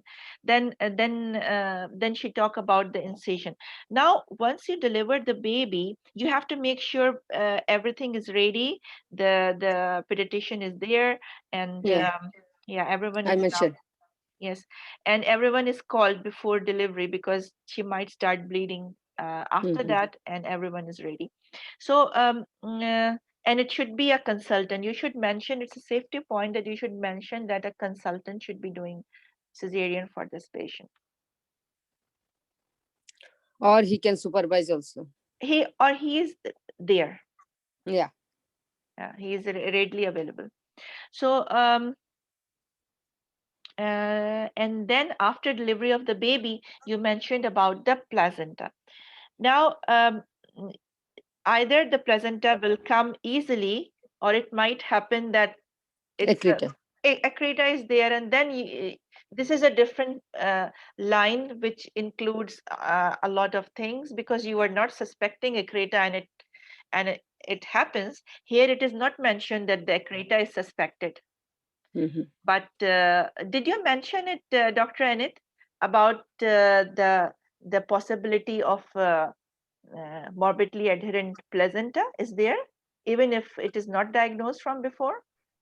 Yes, ma'am. I did mention that. Even I mentioned that the need of possible hysterectomy can be there. A cesarean can also be proceeded. All that Yes. I did mention it in the exam at that Yeah, time. that is true. Yeah, but before this, that because she's a primigravida, this should not be her wish to. I mean, this should be the last resort. Then we can talk about like in calling in if she develop bleeding, then of course you will give all pharmacological management and tamponade, it, and you can call the interventional radiologist, and maybe she might need to have like internal uterine artery, internal iliac artery ligation, but intervention radiologist should be ready at that time. And the other things are they and if she's still bleeding profusely, then there should be no delay, and you should proceed for I because anyway it is written already in the consent that there might be a need for cesarean section hysterectomy, and the patient already signed and agreed for it, right? So there should be no delay, not at the expense of her life. And did you mention, Dr. Anit, about the cell salvage facility that you should Yes, deliver? I Yeah, mentioned. Yes, ma'am. you mentioned, and yeah, these are the important points. Okay, so what else intrapartum? So what postpartum important points? um, Really the bullet points that you mentioned Yeah, about documentation. document, document, then antibiotic, pain relief to write it down properly, and then antibiotic also, BT. After BT risk assessment, again, I have to write down the, the Don't low say molecular weight BT, heparin. just you have to mention the full word, blood transfusion. Low, Mm, no, low molecular heparin. That after, okay. because if she's more bleeding, like more than 1,000, so Mhm. she'll be more risk. Again, the BT risk assessment will be changed postoperative. But you are going to So, call the hematologist yeah, before giving her any low molecular weight heparin. But you can give her stockings, you can hydrate her well, yeah. but before giving her like heparin, you need to call the hematologist because she has a risk of bleeding, and we need to Mm, balance the risk of yeah. bleeding and thrombosis. Mhm. Yeah. So because we cannot say straightforward about low molecular weight heparin, it's not that straightforward in this patient. So Yeah. documentation, yes, is important. Yes, blood transfusion. She might need blood transfusion, and Mhm. she will stay in recovery under care of anesthesia, and then they will decide either this patient will go to the ward or will, and you mentioned, Yeah. will go to the Yeah. ICU. And then what about the incident reporting? Placenta previa No, no, major no need. is not per. Because it is planned. It is the, she knows already. There is no, the, Yes. So yeah. what can happen in this patient that might lead to an incident reporting? If there is hysterectomy, if there is a Yeah. hysterectomy, severe So bleeding, first then, point is cesarean section hysterectomy. The second yeah. point, Second point, if there is any injury, like during operation, if I make it that bladder injury or any okay, organ complication injury. arise, yeah. Okay, then Also, if baby is also injured, like any hmm, tear to the baby also, yes. then I have to do. Hmm. What about the PPH? What is the limit of PPH then? PPH, if it is if cesarean section, then it should be, I think, more than 500. No, in order to write an incident report. Or incidental report. Uh, uh, it is more than 1,500. Yeah, I think it's more than 1.5 liters if I'm not mistaken. So More Sabiha, time, yeah, Dr. Anit, am I right? Is it like more than 1.5 liters that you need to yeah, write? yeah, Yes, yes, I think more than yeah. 1,500. Yes. Yeah, Incidental report, yes. yeah. And admission to ICU, she needs incident report or I- not? And ICU, no, ICU, that it is depends on her clinical, vital sign. If she is clinically, she is not. That means her vital sign is, there is a blood pressure is low, If you need are, I think monitor. if you are returning the patient to theater, for example, if she is admitted to ICU, Return. there must be, uh, No, but Yeah, return incidental, to. it is not written in the incidental yeah, report that is that, true. It is not there written. is a, what is the indication is written. But indication written, if it is more than 1,500 ml blood loss, Hmm, it is hmm. written there. and other things also complication, that things written, but not written that. ICU admission is not written there. No, the indication that what Indication you, for incident reporting. yeah. ICU admission is not there. Just making sure. I don't know. No, I don't think so. Mm-hmm. For the term baby, if need NICU admission, then Not it is NICU for the patient. now that one is written for the baby written, but for the the for I the don't know. patient it's not written. So I what don't know. about blood transfusion? If the patient need blood transfusion, do you need to write incident report? No, no, Only don't the think so. amount of blood more than Yeah. 0.5. Yeah. Okay. So this is the instant reporting post-op, and then you talked about you will tell her about the conception, about how many days she's going to stay, her discharge, and her next delivery, Yeah. post-operatively. Red plug sign also. Yes, about the next delivery. Follow-up appointment. In documentation, what you will mention? Documentation, like I told that about the that incision and the about the operation note. No, in the post-op orders, in your post-op orders. Post-op order, that I told that that vital sign will check, close monitoring, then antibiotic, pain relief, and the after VT risk assessment and lies with the hematologist. Then I will write the low molecular heparin also, and to early mobilization and hydrated her properly. Yeah, and also the to check the intake output chart. Yeah. So yeah, that's true. In documentation, these things like about the pain, about the activity, about the diet, VTE risk assessment, and hydration. And then what are the medical legal points that you need to cover in post-op? Debrief the Debriefing? patient and the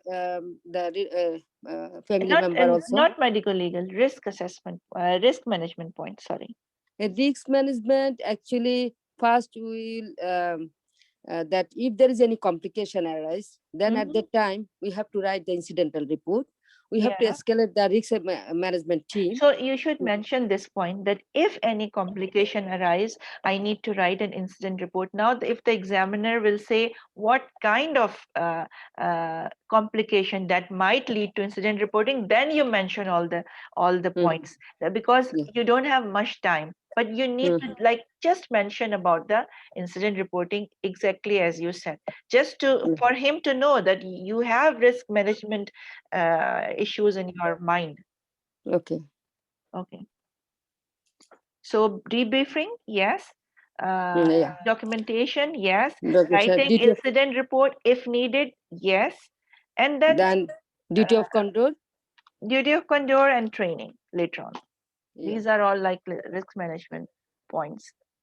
To escalate the risk management team to investigate that if there is a complication arise. Yes. And to give her outcome of this that means I know that you said that I will review her notes, but what are the safety points that you need to extract from her notes that is important for her safety? Yeah, first of all, that we'll check her that her allergy. Yes, first point. And then her comorbidities, any medical comorbidities, and also that hemoglobin level, and investigation done, cross-matching, everything done or not. Yes. Yeah. And multidisciplinary team is involved and everyone is alert. Yeah. And Jehovah Witness, there is a advanced directive. Yes. Yeah. And she's booked in to deliver in a hospital with intervention radiologist, all multidisciplinary team members, and cell salvage facilities there. It's part of the safety for Jehovah's Witness also. Yeah, I told this one, the intervention radiology, if it is available in the hospital. Yes, that is true. Yeah, because she will need antibiotics pre-cesarean section. So you need to ask about the allergy. This is point allergy. I ask. Yes, I think that's it. Is there anything that we are missing, Dr. Salma, Anit, Mm, and Sabiha? Ma'am, Next is there any pregnancy, this need one for, I mentioned. Again? ma'am, That, well, sorry. need for this trial of B-lynch sutures and all? No, please, Yeah. ma'am. Yeah, if the examiner asks you that if this patient start to bleed, then what you will do, then it means he's taking the viva towards PPH. And then you need to mention all the steps: pharmacological, B-Lynch, balloon tamponade, um, calling interventional radiologist for uterine artery ballooning and catheter, and maybe calling the hematologist, vascular surgeon, not hematologist, sorry, vascular surgeon for uterine artery or internal artery ligation. All these things can be mentioned, but the examiner should like ask you particularly, because it will take a lot of time. But you need to mention that it depends. If the patient, so the management depends after delivery if the patient is not bleeding and if the patient is bleeding. So you can say that if the patient is not bleeding and we can remove the placenta easily, well and good. And if the patient start to bleed, then we need to do the our protocol for the postpartum hemorrhage. The next question he might ask, like, what is the protocol of your postpartum hemorrhage? So what do you think, Anit? Did you mention all these things? You mentioned like giving her oxytocin and I mean the uh, agometrine and carboprost and balloon But, tamponade. Did you but mention? excuse me, Dr. Samira, this one actually the placenta previa guideline, it's not mentioned that like that, you know, you will manage as a PPH. That means this is placenta previa, even though, you know, severe bleeding. Mm. What they mention, this according to the guideline, that you will, yes, you will give the, if it is, you know, preterm, then you can give corticolysis for to cover the steroid or something. But intervention radiology, what we mentioned, that and then the But Salma, hysterectomy last if this resource. patient develop PPH, Mhm. uh, even Yeah. during cesarean section, patient can have PPH. The definition is more than 1 liter. So if she bleed more than 1 liter, Mm. then you need to follow your PPH guideline, right? But here the guideline, placenta previa guideline, they didn't mention all of these things. Yeah. That it will be, you know, another station. So you will Yeah, not that cover this is what I'm saying, that this will be another station because there's a lot station. of Yeah. information, but you can Uh-huh. only mention that the management depends upon if the patient is bleeding or if she is not bleeding. But here they mention that if it is severe bleeding, you will do what step by step they mention in the placenta PBA guideline. What is mentioned? And that is mentioned what I told you. Hmm. The same things they mention, Mm-hmm. you know, and Vochan, you told also if during operation, if you saw that morbidly adherent placenta, that we will Yeah. not remove the placenta, we'll keep Hmm. it situ and we'll stitch it. But if there is a severe bleeding, we'll if there is a available intervention radiology, then we have to do if patient is stable. But if it patient is unstable and there is a severe bleeding, we'll do the hysterectomy rather than late. That is all true. This is Yeah. especially for the patients who have placenta previa major Yeah. and accreta. But but don't you think that during the time the you are arranging for the interventional radiology or the other help is coming, that you will not do the pharmacological management? You will Uh, not this do. is, you know, it is planned program, the elective cesarean section. So everything should be, you told already that every should be prepared, isn't it? They know already. Mm-hmm. So it will not take time. Yeah, it will not take time, but Yeah. yes, we can give a pharmacological management if Yeah. she's But having. syntocinon, this is already, it is normal. They are giving in the, isn't it? During operation, they will give, even though It is normal delivery. yeah, it is different if you are giving it prophylactically and if you are giving it for PPH. Mhm. But I think if you'll do tell, so this PPH step by step, it will be Mhm. another station. I think. Yeah, this is another point, that it will be too much to mention. Too much. And if the examiner asks you, then you can mention these. Yeah, yeah, yes. So, Dr. Anit, did you mention about this all? If the patient develop bleeding, then I will do this, this, and this. Is he still there? Because, or anyone who attempted this question.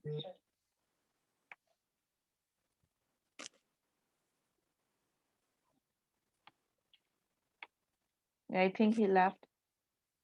Mm. Okay.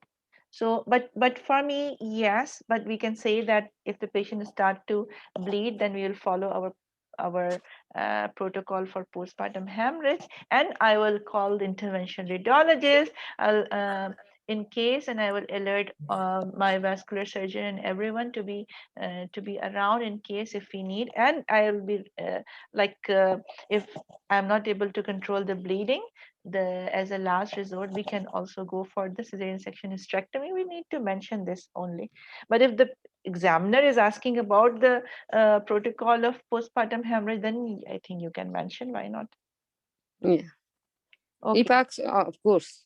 Yeah. So that's it actually. Let me ask another one more.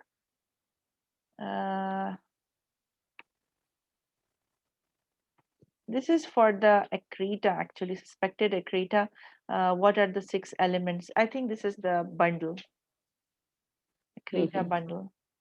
Consultant obstetrician should be supervising the delivery and planning. And consultant anesthetic also should be there. Blood and blood products, if not Jehovah's Witness, blood and blood products, multidisciplinary involvement, discussion and consent, possible intervention, hysterectomy. So there are 2 options. If you find it that this is morbidly adherent, that either to leave the placenta in situ or to go for the cesarean section hysterectomy, and you need to mention both. Cell facility, intervention radiologist facility. And if she has ICU bed, which is level 2 critical care bed.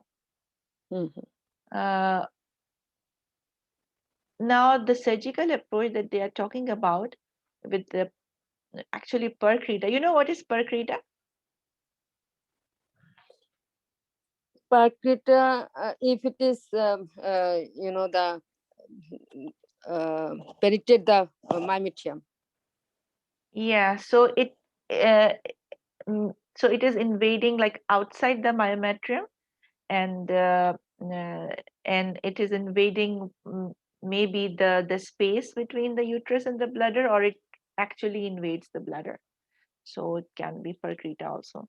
So what you should do: 4 approaches: primary hysterectomy following delivery without attempting the placental separation, or the delivery of the fetus, just avoid the placenta and repair the incision, leaving it in situ. These are the 2 for accreta, and percreta it's the same thing.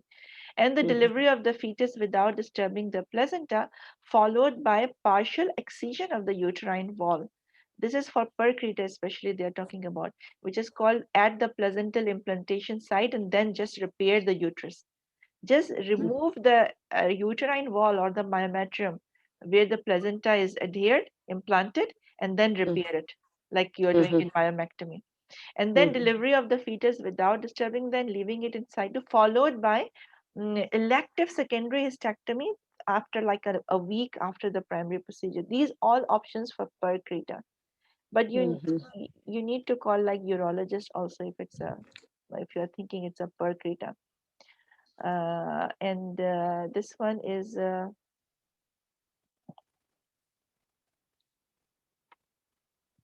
yes, accreta. If you are suspecting it's an accreta, then what you can do is this is all mentioned in the guideline actually.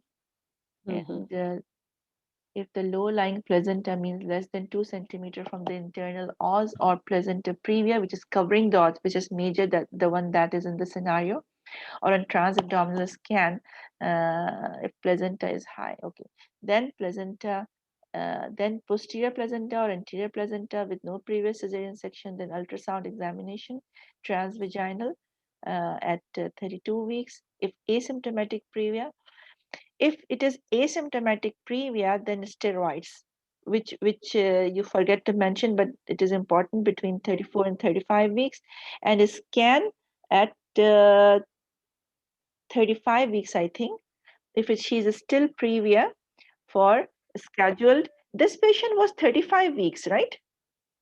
Yeah, no, but this is elective cesarean section. So elective So cesarean she's section before 39 weeks you can give, isn't it? yeah. So I But want this to is know that we need to know the second scan, result of second scan done or not. If because second scan is done at 35 weeks. yeah. That's why we told that we'll review her file. Yeah, we see will review her everything. file. Yes, for this, and this, we have to mention the point. So if still previa for scheduled cesarean delivery between, as you said, 36, 37 weeks of gestation. But if she is having recurrent bleeding with with placenta previa, then Yeah. steroid should be given before 34 weeks. And if it's still previa, then schedule delivery at 34 to 36. So steroids before 34 weeks and delivery at between 34 and 35 weeks according to the symptoms. And if it is asymptomatic but just low lying, then we can deliver her at repeat ultrasound scan by at 36 weeks, and if still low lying, for according to the scenario, if it is low lying still. And if the placenta is 2 centimeter or more from the os, then no further ultrasound. Anterior placenta and previous cesarean section is something else. Placenta accreta, ultrasound sign suggesting placenta accreta, refer to the center for multidisciplinary management. Anyway, this thing was given in the guideline. So who want to do the next station? The next station is about the simulated patient. And who want to do it? Thank you very much, Dr. You are Samira, most welcome. Thank you very much. to give me opportunity. Thank you. Thanks a Nice lot. discussion. Okay, let's do the next one. So who want to do the next scenario?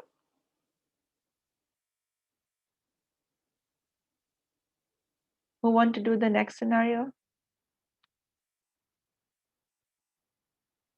Next.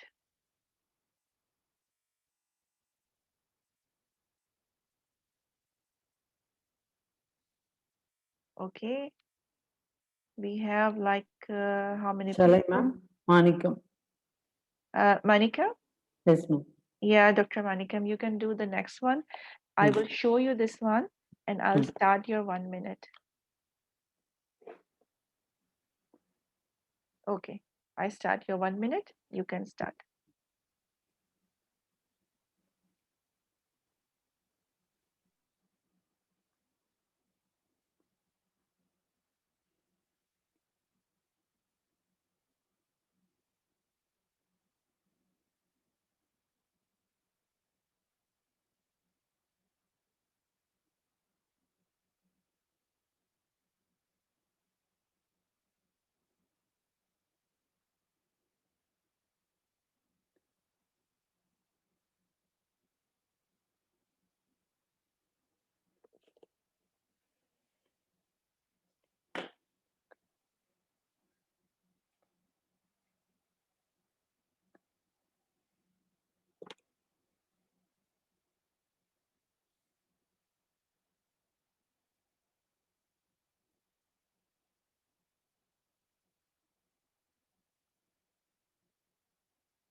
Are you ready? Yes, ma'am. Okay, let me start my 10 minutes. You can start now. Hello, good morning. I am Dr. Manikam. Yeah. I am Good morning, doctor. Yes, I am in charge of the labor ward. Mm. Shall I confirm your name, please? Are Yeah. you Susie?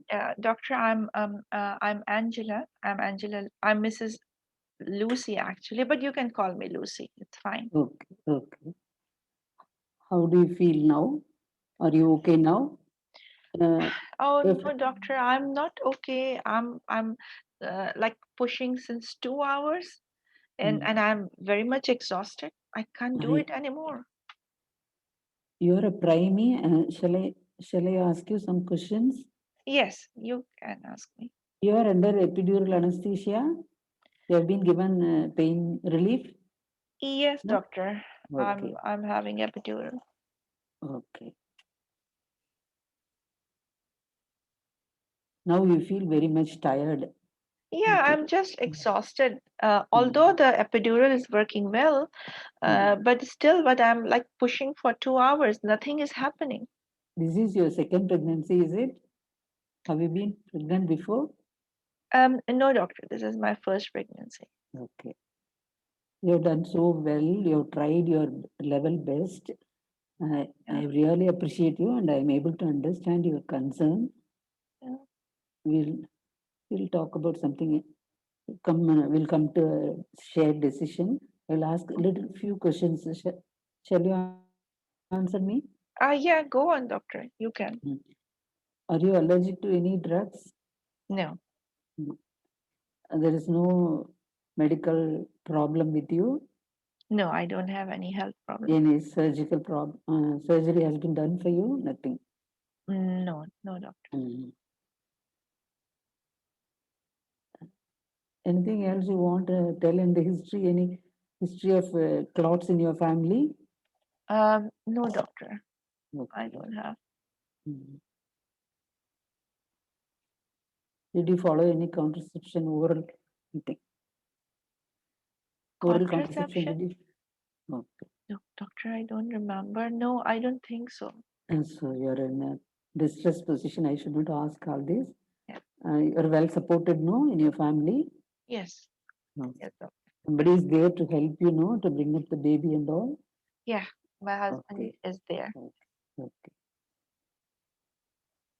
Did you pass urine or they catheterized you? Yeah, because I'm under epidural, so I Okay. don't feel anything. Okay. Your the baby has come down. I want to tell you, the baby's head is 3 centimeters below the middle portion of the hip. That is the cavity, pelvis cavity. That is a bony cavity. So what does So it mean? I don't that is understand. the middle portion of the birth canal. No, Mhm. that is called zero. Doctor, am I going to take more time? I mean, do I need to push more? No, you are not able to push. No, so we are planned to help you by 2 methods. That is, as you are very tired, you cannot be given the cup and all. Oh, There is a suction. It will be yeah. better for the this spoon-like thing that is called forceps. We will apply that. Okay. Already you are in epidural analgesia, no? So Yeah. you will not feel the pain, and your Doctor, bladder. do I need to be shifted to other place or here only you will do it? No, this is a low process. If the head is very high, you have to be shifted to the theater. Okay. So you will do it over here. So you mentioned, doctor, two things. This the vacuum cup and these spoon-like structures which you call forceps. So what you will choose, doctor? What are the problems? I heard that this can cause like injury to the baby head.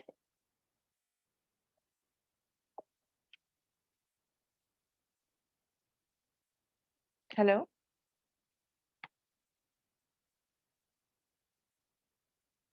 I didn't ask you previously. Again, because your voice was cutting. Can you The mention? baby, Yeah. I'll see. The baby is term, no? Yes, doctor. I'm 38 weeks. Okay, then there's no problem. It is better to have the uh, forceps because that will help you. You won't be able to strain too much. You're exhausted. When the patient is very much tired, the doctors prefer forceps, Oh, and it will not cause harm to you. Don't worry. there will be no harm for me or for my baby with this forceps? There is a chance of development of tear in the bottom. Okay. Mm. Tear can occur in the bottom, and that can be sutured. And there is a you are under anesthesia only, can be sutured. You are not allergic to any drugs, so if necessary, if the anesthesia is not adequate, we'll put some local anesthesia, and we'll do the suturing and all, and that will heal better. And you have to, we'll be giving antibiotic to you so that it will heal better. Doctor, I don't want any Hmm. damage to down below. No, the baby has What about the uh, other, the one you mentioned, the vacuum cup? Can the you apply that? vacuum, Is there any the problem with it? I will draw this. This is a cup-like thing. It has to be applied to the top of the baby's head, Yeah. and the head will be sucked into it, and a small swelling will be formed. The Okay. fluid collection of with the for that you have to push again. You are already very tired, no? The Uh, vacuum needs you to push, so, and doctor, if I agree, I just don't want any problem for me and for my baby. So, is there any problem for my baby for this or for me? if the baby is very small, there is a chance of collection of blood Oh, underneath underneath the skull. That will oh, not okay. happen now, Okay. as your baby is well grown, no? So you need not worry about that. But for your condition, again, don't think that I am repeating the same, as you are very much tired. I will ask my consultant also. Mm-hmm. She is an experienced person. She'll be called now. We have informed her. She'll come now. Okay. She will also discuss with you. And before that, I'm telling you what we are coming to a shared decision, and the baby is down. No, So, and doctor, after the delivery of the baby, Mhm. everything will be okay. I mean, I can take the baby home, and I discharge in, I mean, in few days. Am I going to be like normal delivery, or there's something you extra that I need to do? you have to take some antibiotics for some 3 4 days. At least 5 days you should have to take antibiotics for the wound to heal, and you'll be in the ward for some more days, Mm-hmm, more than the normal delivery. mm-hmm, Some 3 4 days you may have to be in the ward, and after everything is okay, mm-hmm. you can be discharged. And because of this procedure, you'll be given painkillers, Okay. antibiotics will be given, and the local pelvic perineal care, that is washing of that area with medicated water, like Mm-hmm, that, everything will be, and you will be taught some exercises, like pelvic exercises. That mm-hmm. is the bottom, you have to do some exercises so that the Why, after, doctor? because otherwise, some there is a chance of development of uh, loss of control over the urine, and that is the waterworks and the back Okay. passage. Okay. Sometimes people may not be able to control the fecal matter. Oh, okay. So we'll do that. Okay. So doctor, that's it. Is there anything else that I need to know? Because And you can proceed with this delivery. I don't have any objection. So mm, do you, do I need to know anything else? if there is any, if sometimes it may happen that the injury to the back passage can happen. If Mm-hmm. that happens, uh, that will be repaired, no? Yeah. And control of the back passage may become less.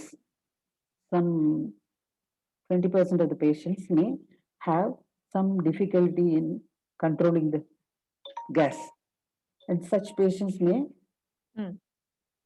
may develop little more problem after the second delivery. So they will be advised to undergo cesarean operation. That is the opening the tummy and taking out the baby second For the time. next time. Yeah, Okay, doctor. It's okay. Thank you very much. thank you. Is there Thank you. anything you want to say before you leave, Dr. Manika? You have done so. You have put up with my explanation. I am not able to tell you so well. I'm not so fluent, that I'm preparing only for part 2, ma'am. That's why I'm struggling like this. Yeah. Don't, So, please put up with me. to tell you the truth, you finished on time and you tried because you just finished part 2, right? Yeah, ma'am. No, Yeah. ma'am, still I have to write now. Oh, you Yes, ma'am.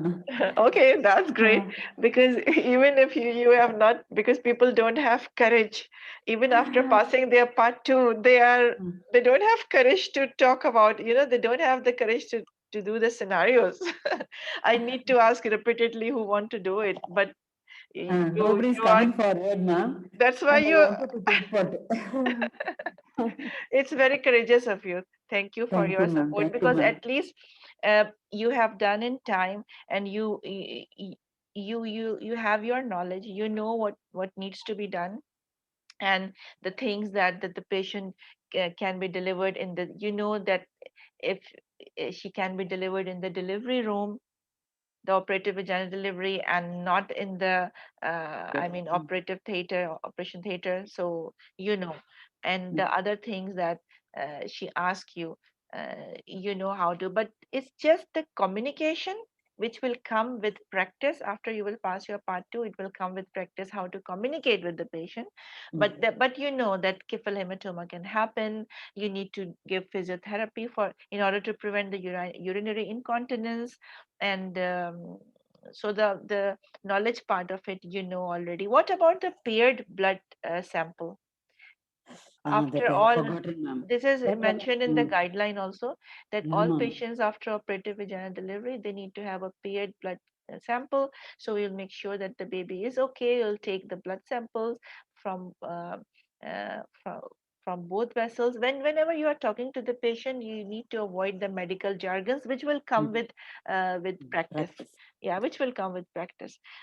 From the knowledge point of view, this patient, if you are going to the assisted vaginal birth guideline, then it means that so this patient needs delivery first of all, and you understood that this patient needs to be delivered by operative vaginal delivery, or she needs assisted vaginal birth, because you ask if she's under epidural or not, about her pain. You want to make sure she's well hydrated or not, what is her pain, how is her pain, and the thing which you need to know also at this point, that if she's under I think they mentioned one thing, about the oxytocin.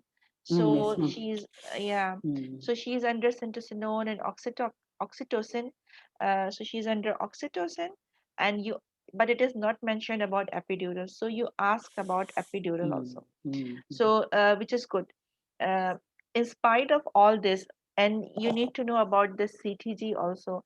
So you can tell her that I reviewed your heartbeat of the baby is fine, because it is not mentioned that there is any problem with the CTG, and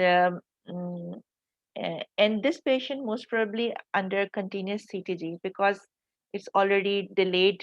Is it by definition delayed labor or not? Because you read the intrapartum guideline, right? Yes, ma'am. It is 2 hours have gone, no, ma'am. Yeah. 2 hours she is pushing. So Yeah. she should have been allowed for passive stage before the. Yeah, maybe they have allowed it for the passive stage, which they did not mention, and it's not important at this point, because Excuse me, Dr. he's Samira. pushing for 2 hours. Yeah. Yes. Sorry to interrupt here. Yes, Salma. Because Yeah, first of all, we have to ask she's primary or multi, because if she's fully dilated and she's on epidural, so that means if it is epidural with epidural and then if she's primary, then it will be more than 2 hours with epidural. Yeah. And So without epidural, it will be 2 hours. yes, ma'am. in history, there are some points that you needed to ask in history of from this patient. And Dr. Salma can tell you what are the important, now she knows that what are the important points in history that need to be asked. Yes, Salma, what are the important points, targeted point that needs to be asked in this patient? Yeah, first of all, we can, I told that she's, we'll go through her file, or we can ask her that has obstetric history, how many children she has before. Yeah. That So the depends. gravity of this patient, if she's primary multi. Okay. So this is the first point. How many gestational age? Yeah, Is not mentioned age here. also not mentioned here. So, and she rupture membrane or not. Okay, if this not mentioned also. Yeah. Yeah. Yes, ma'am. Yes, ma'am. That is and rupture membrane, if it is clear, or there is a Magnesium Sulfate, or maybe there is a bleeding, so we have to see the liquor also. That is true. But how you will, while you are talking to the patient, how you will, but this is you are supposed to know from your midwife, right? Yeah, midwife, or it should be written there, partogram also. Yeah.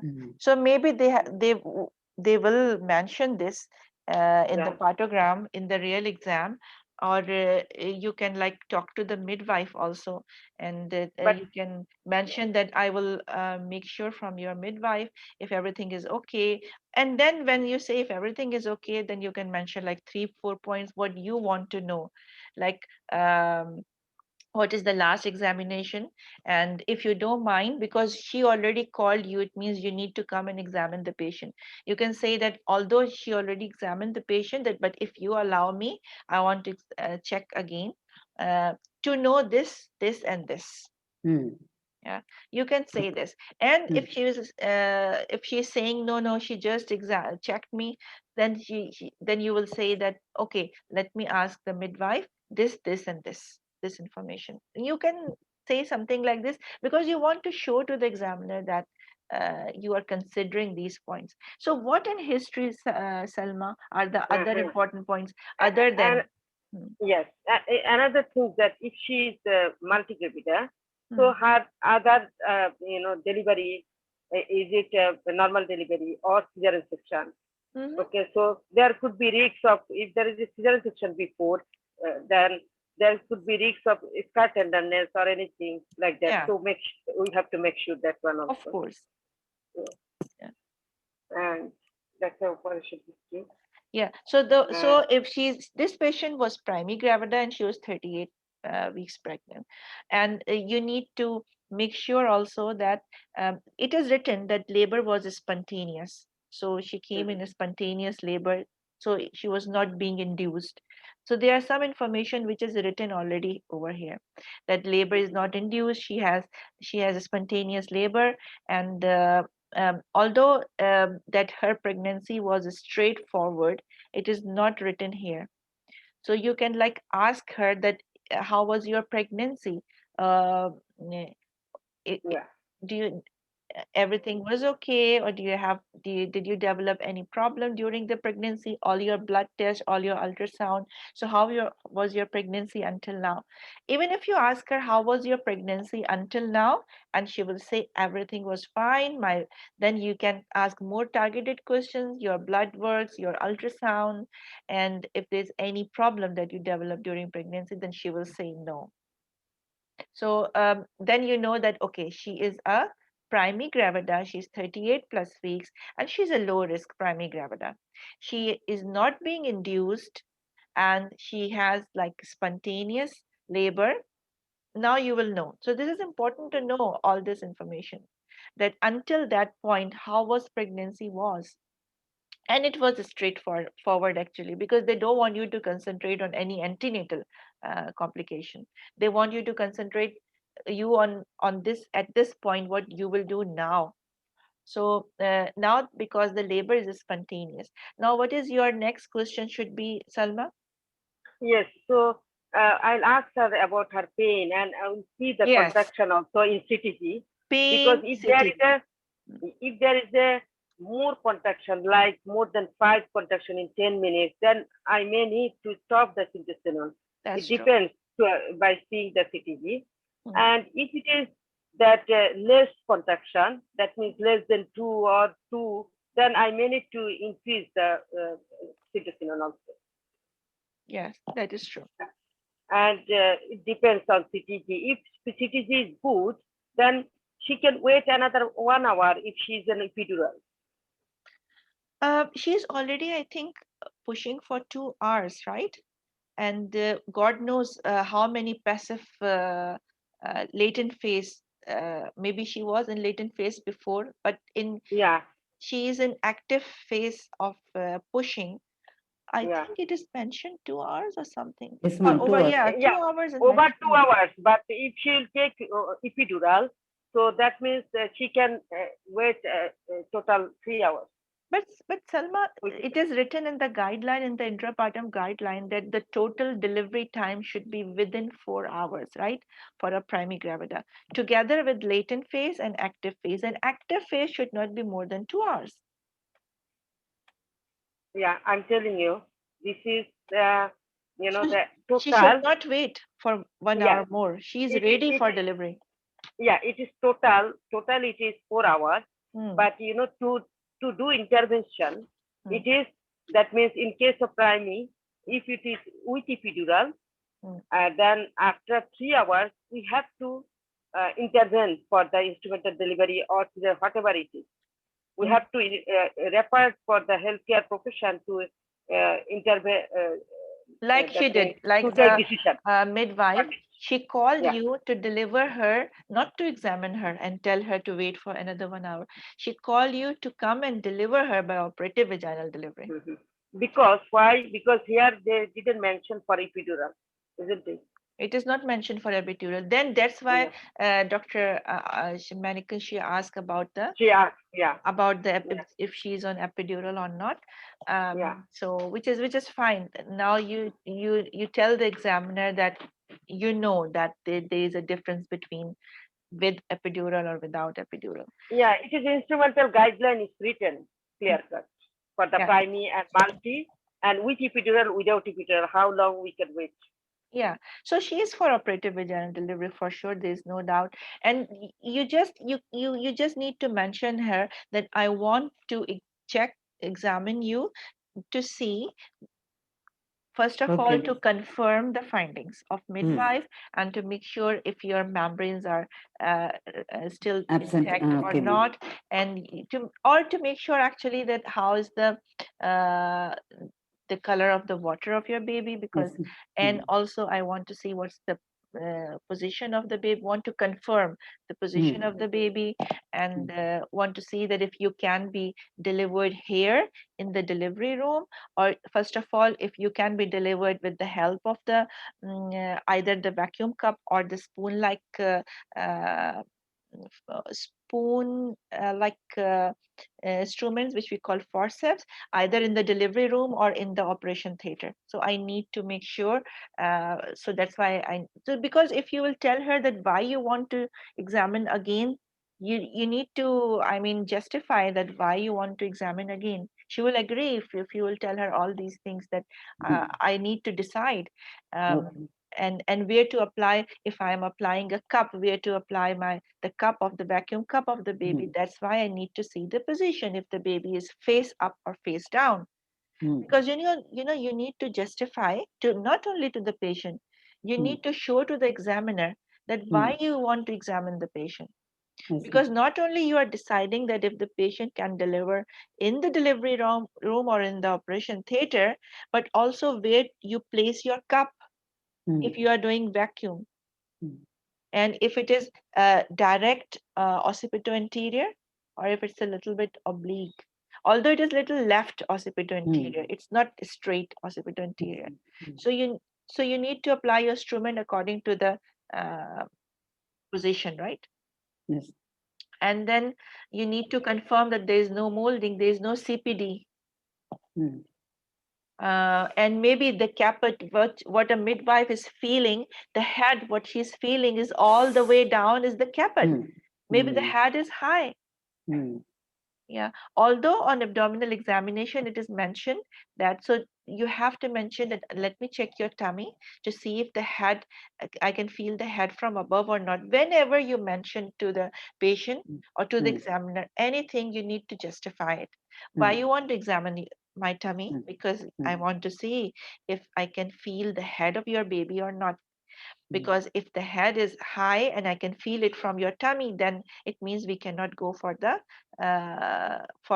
for the delivery of from the vacuum cup or the forceps, and Mm. you might need a cesarean section. So I need to check you from down, and I need to examine you from down below for this, and for this reason, to make Mm. sure either to deliver you here or in the operation theater, and where to apply my cup, so that I don't want to apply like pull more than 3 times, because if it happens, then the baby might develop this. If I will apply vacuum, what can happen? And if I will Mm. apply forceps, what can happen? And how you are going to deal with this problem if it happen? Mm. And then later on in next pregnancy, what will happen? Mm. All these things needs to be mentioned. Yes. Yeah. So for example, if you are talking about uh, vacuum, then you can say that vacuum, you mentioned that you want to deliver this patient with forceps, Mm. right? But Yes, why? ma'am. Why not Because vacuum? ma'am, she's exhausted, ma'am. Yeah, but even if you are doing a forceps delivery, it's not that the patient will be completely lying flat and she will not push at all. Mm. You will ask her to push with delivery, even in Okay. forceps. Mm. So the indication for operative vaginal delivery is, one of the indication is exhaustion. Mm. And they did not say that if the patient is exhausted, then you should not apply vacuum. It's not written in Oh, the guideline. okay. So it is okay. I mean, vacuum can be applied, and Mm. it looks like a pretty straightforward, like because head is +3 Mm. below the ischial spine, and Mm. occipital anterior position, and Mm. caput is only mild +1, Mm. and there is no molding. So Mm. it can even come with the, you are worried about if the CTG is having abnormality and you want a fast delivery, then you can Mm. choose forceps, for Okay. example. Or if the Mm. patient is not allowed to push at all, then you can apply forceps, because you can pull the baby without the patient pushing with the Mm. forceps, but you cannot do it with the vacuum. I agree. Mm. But if she's like having heart disease or something, or if her Mm. pushing is not allowed, then you Mm. can apply. But there should be an indication why you Mm. want to apply forceps, because forceps has um, having higher incidence of what you call it, perineal trauma, right? Mm. Mm. It can cause perineal trauma. Okay. Uh, Mostly it's anal sphincter injuries, Mm. Yes, ma'am. what we are considering. Mm. And let me see. Yes, Because you are right. Yeah. yeah, so she can be delivered, but with the you need to keep your pulse if you are delivering her with vacuum 3, not more than 3, to make Mm. sure. But do you think that if still you are doing 3 pulls, she can still develop Kefal hematoma, or it is not possible? Kefal hematoma can still happen. Yes, ma'am. Can happen. Yeah. Yeah, it's a complication of vacuum delivery. Even if she's term, and even if Mm. you are pulling 3 times, you Mm. have to inform the patient that it's not that because I'm pulling it more, and it's not that because you are doing anything wrong, or I'm doing anything wrong, but this is what happened with vacuum. It's not, I don't remember the exact percentage of Kefal hematoma, to tell you the truth, but you can say that there is a little chance Mm. of having blood under the skin, and it will go with time. Mm. And your baby might need to be admitted to the NICU and might develop jaundice, which the baby doctor or pediatrician will take care of it. And and with the forceps, you can say tears, sphincter, like from down below, injury can happen to your skin and to the muscles, which will need to be repaired. And if it happen, we can repair it. But sometimes the injuries happen to your back passage also, at the opening of your back passage. And for this, we need to stitch it, not only to stitch it, but we need to follow you up also to make sure that if you are doing well with the stitches, or if you develop, you might, and there is a possibility that you might develop like in future your waterworks, you might not be able to control your urine, and you might not be able to control your from the back passage also. So for this, you need, for in order not to have this problem, I will advise you to do like exercises, which I will explain to you later on. Not, of course, you will. So, but you are telling her not only the problems that can develop from these this kind of delivery, but you are telling her the solution also, and then what you will do for it, because she will be very anxious if you will just tell her the problems and you will not inform her what the solution of it. So, is there anything else, Dr. Salma, Dr. Sabiha, that you need to add in this discussion of with this patient? And post-operatively, we have to give laxatives. That also we have to take. Now you said that, okay, if the anal sphincter injury happens, then you should talk about, of course, physiotherapy for every patient, but antibiotics and laxatives. Yes, ma'am. But if the patient, it's not necessary that she will have anal sphincter injury, but if she develop, but you will Yes, not ma'am. mention here, because Okay, this scenario is not about anal sphincter injury. Okay. But if the examiner asks you an extra question, then you can, yes, of course. Like you see, I want to share with you, like this patient, this is primi gravida and lack of containing progress for 3 hours. This is total of active and passive. That's it. Yeah, or 2 hours without regional. So 3 hours, it is written in the guideline, and it means total of active and passive. That is true. This is what Dr. Salma is saying, but they are saying total. So of course you give her at least 1 hour or 1 to 2 hours before she start to push, right? And this is her indication, maternal exhaustion. And what are the indication for operative theater delivery? If her BMI is more than 30. Now, do you think that is this important to ask about the BMI of a patient or to ask a midwife, because your decision of delivering her hair depends on this? And then you need to know the size of the baby also.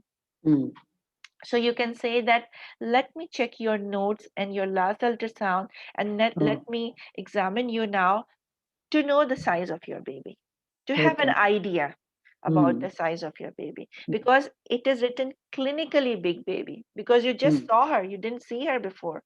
Maybe she has no ultrasound scan, or maybe she has a scan, you never know. So you will check her notes, and you will examine her clinically, that to make sure that if your baby is not big. And you want to examine her to see if this baby can deliver. Of course, you will not tell her occipital anterior, occipital posterior, because you are not supposed to use the medical jargon, but you are showing the examiner that you know that why you are examining the patient.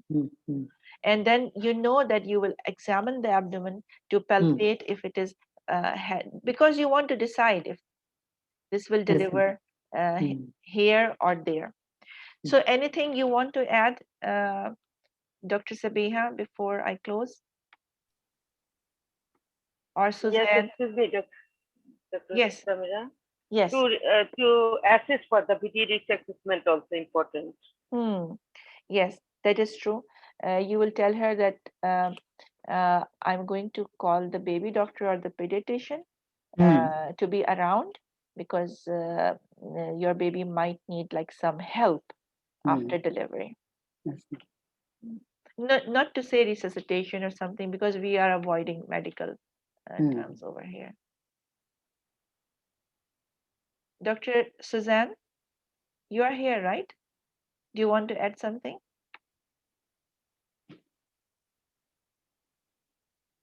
I think she left. And Sabiha, Dr. Sabiha, she left also. Okay, so Dr. Salma, you think that's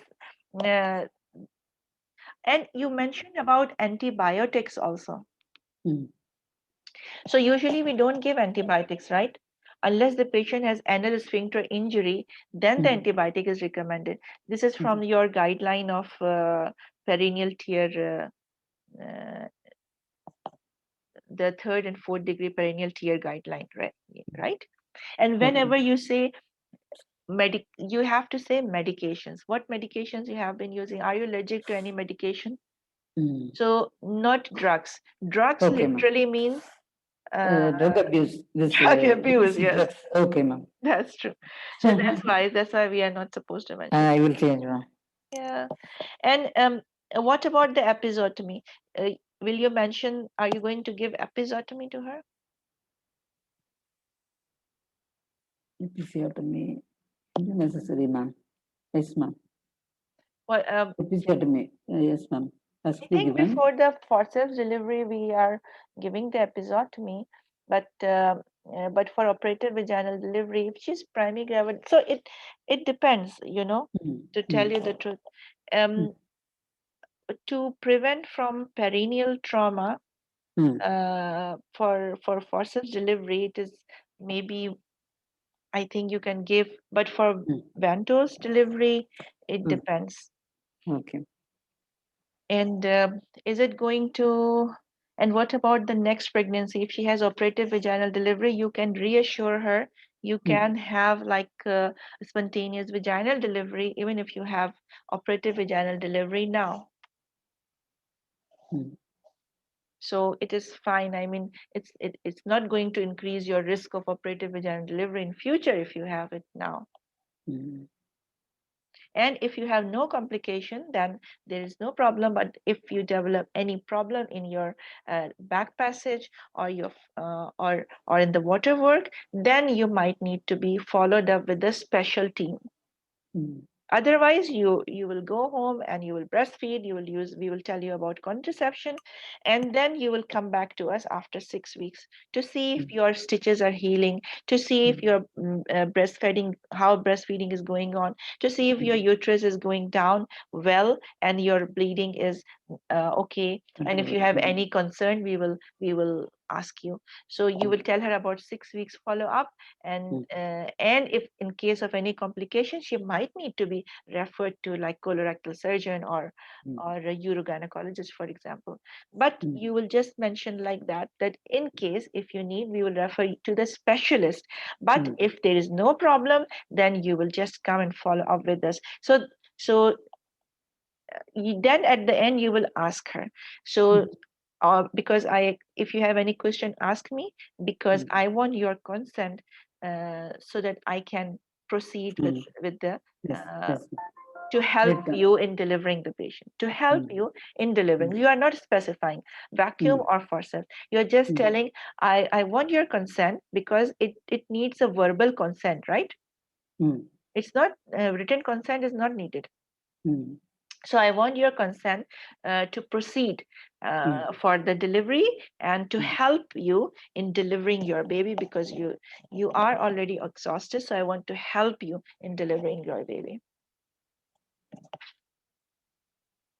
So this is how you will explain to the patient in her own language. Okay. Thank you, ma'am. Thank you for your opportunity, ma'am. Thank you for your time. Yeah. Excellent teaching, ma'am. Thank you very much. Thanks a lot, because you show the the courage actually. So thanks to you actually. So Dr. Umar is saying that in the new Green Top guideline, antibiotics is recommended after operative vaginal delivery. Is that true? Yes. Yes, ma'am. Yes, Dr. Samira, I wanted to say you also this one. Yeah. That they mention you can use amoxicillin and clavulanic acid IV single dose prophylactic. Okay, that's so after operative vaginal delivery. To tell you the truth, I went through the new guideline, but I did not concentrate on this. So good that I learn also. Yeah, another thing you ask for the hematoma. This is the percentage is 1 to 2 in 100. Oh, nice. Yeah. And another thing that new guideline mentioned that that psychological morbidity, that means post-traumatic stress disorder. This is at 3 months the percentage for obstetric vaginal delivery, it is 7%. Oh, okay. Yeah, so that's how you have to. We need to mention it that you might, because you need to mention the multidisciplinary care. So in order to mention the multidisciplinary care, like I said, that you might need some specialist referral counseling for your for if you develop any kind of anxiety or stress after it, then you might need to refer it. And if there is any problem in your waterworks, you might need to be referred to the specialist. And and if you have any problem in your back passage, then you might need to be referred to the specialist for it. So you are not like using medical jargons, but you are showing to the examiner that you have these specialties in your mind and you know that what can happen. Yeah, which is very good point. Thank you very much, Salma. Welcome. And thank you to you, Dr. Manikan. And I'm going to stop here, and the recording, I will post the recording shortly. Thank you. Thank you very much, Dr. Thank you so much. Thank you for all of you. We enjoyed. Thank you. Thanks a lot. Bye-bye. God bless me. Thank you. You too. Bye-bye. Have a great day. Bye. Thank you.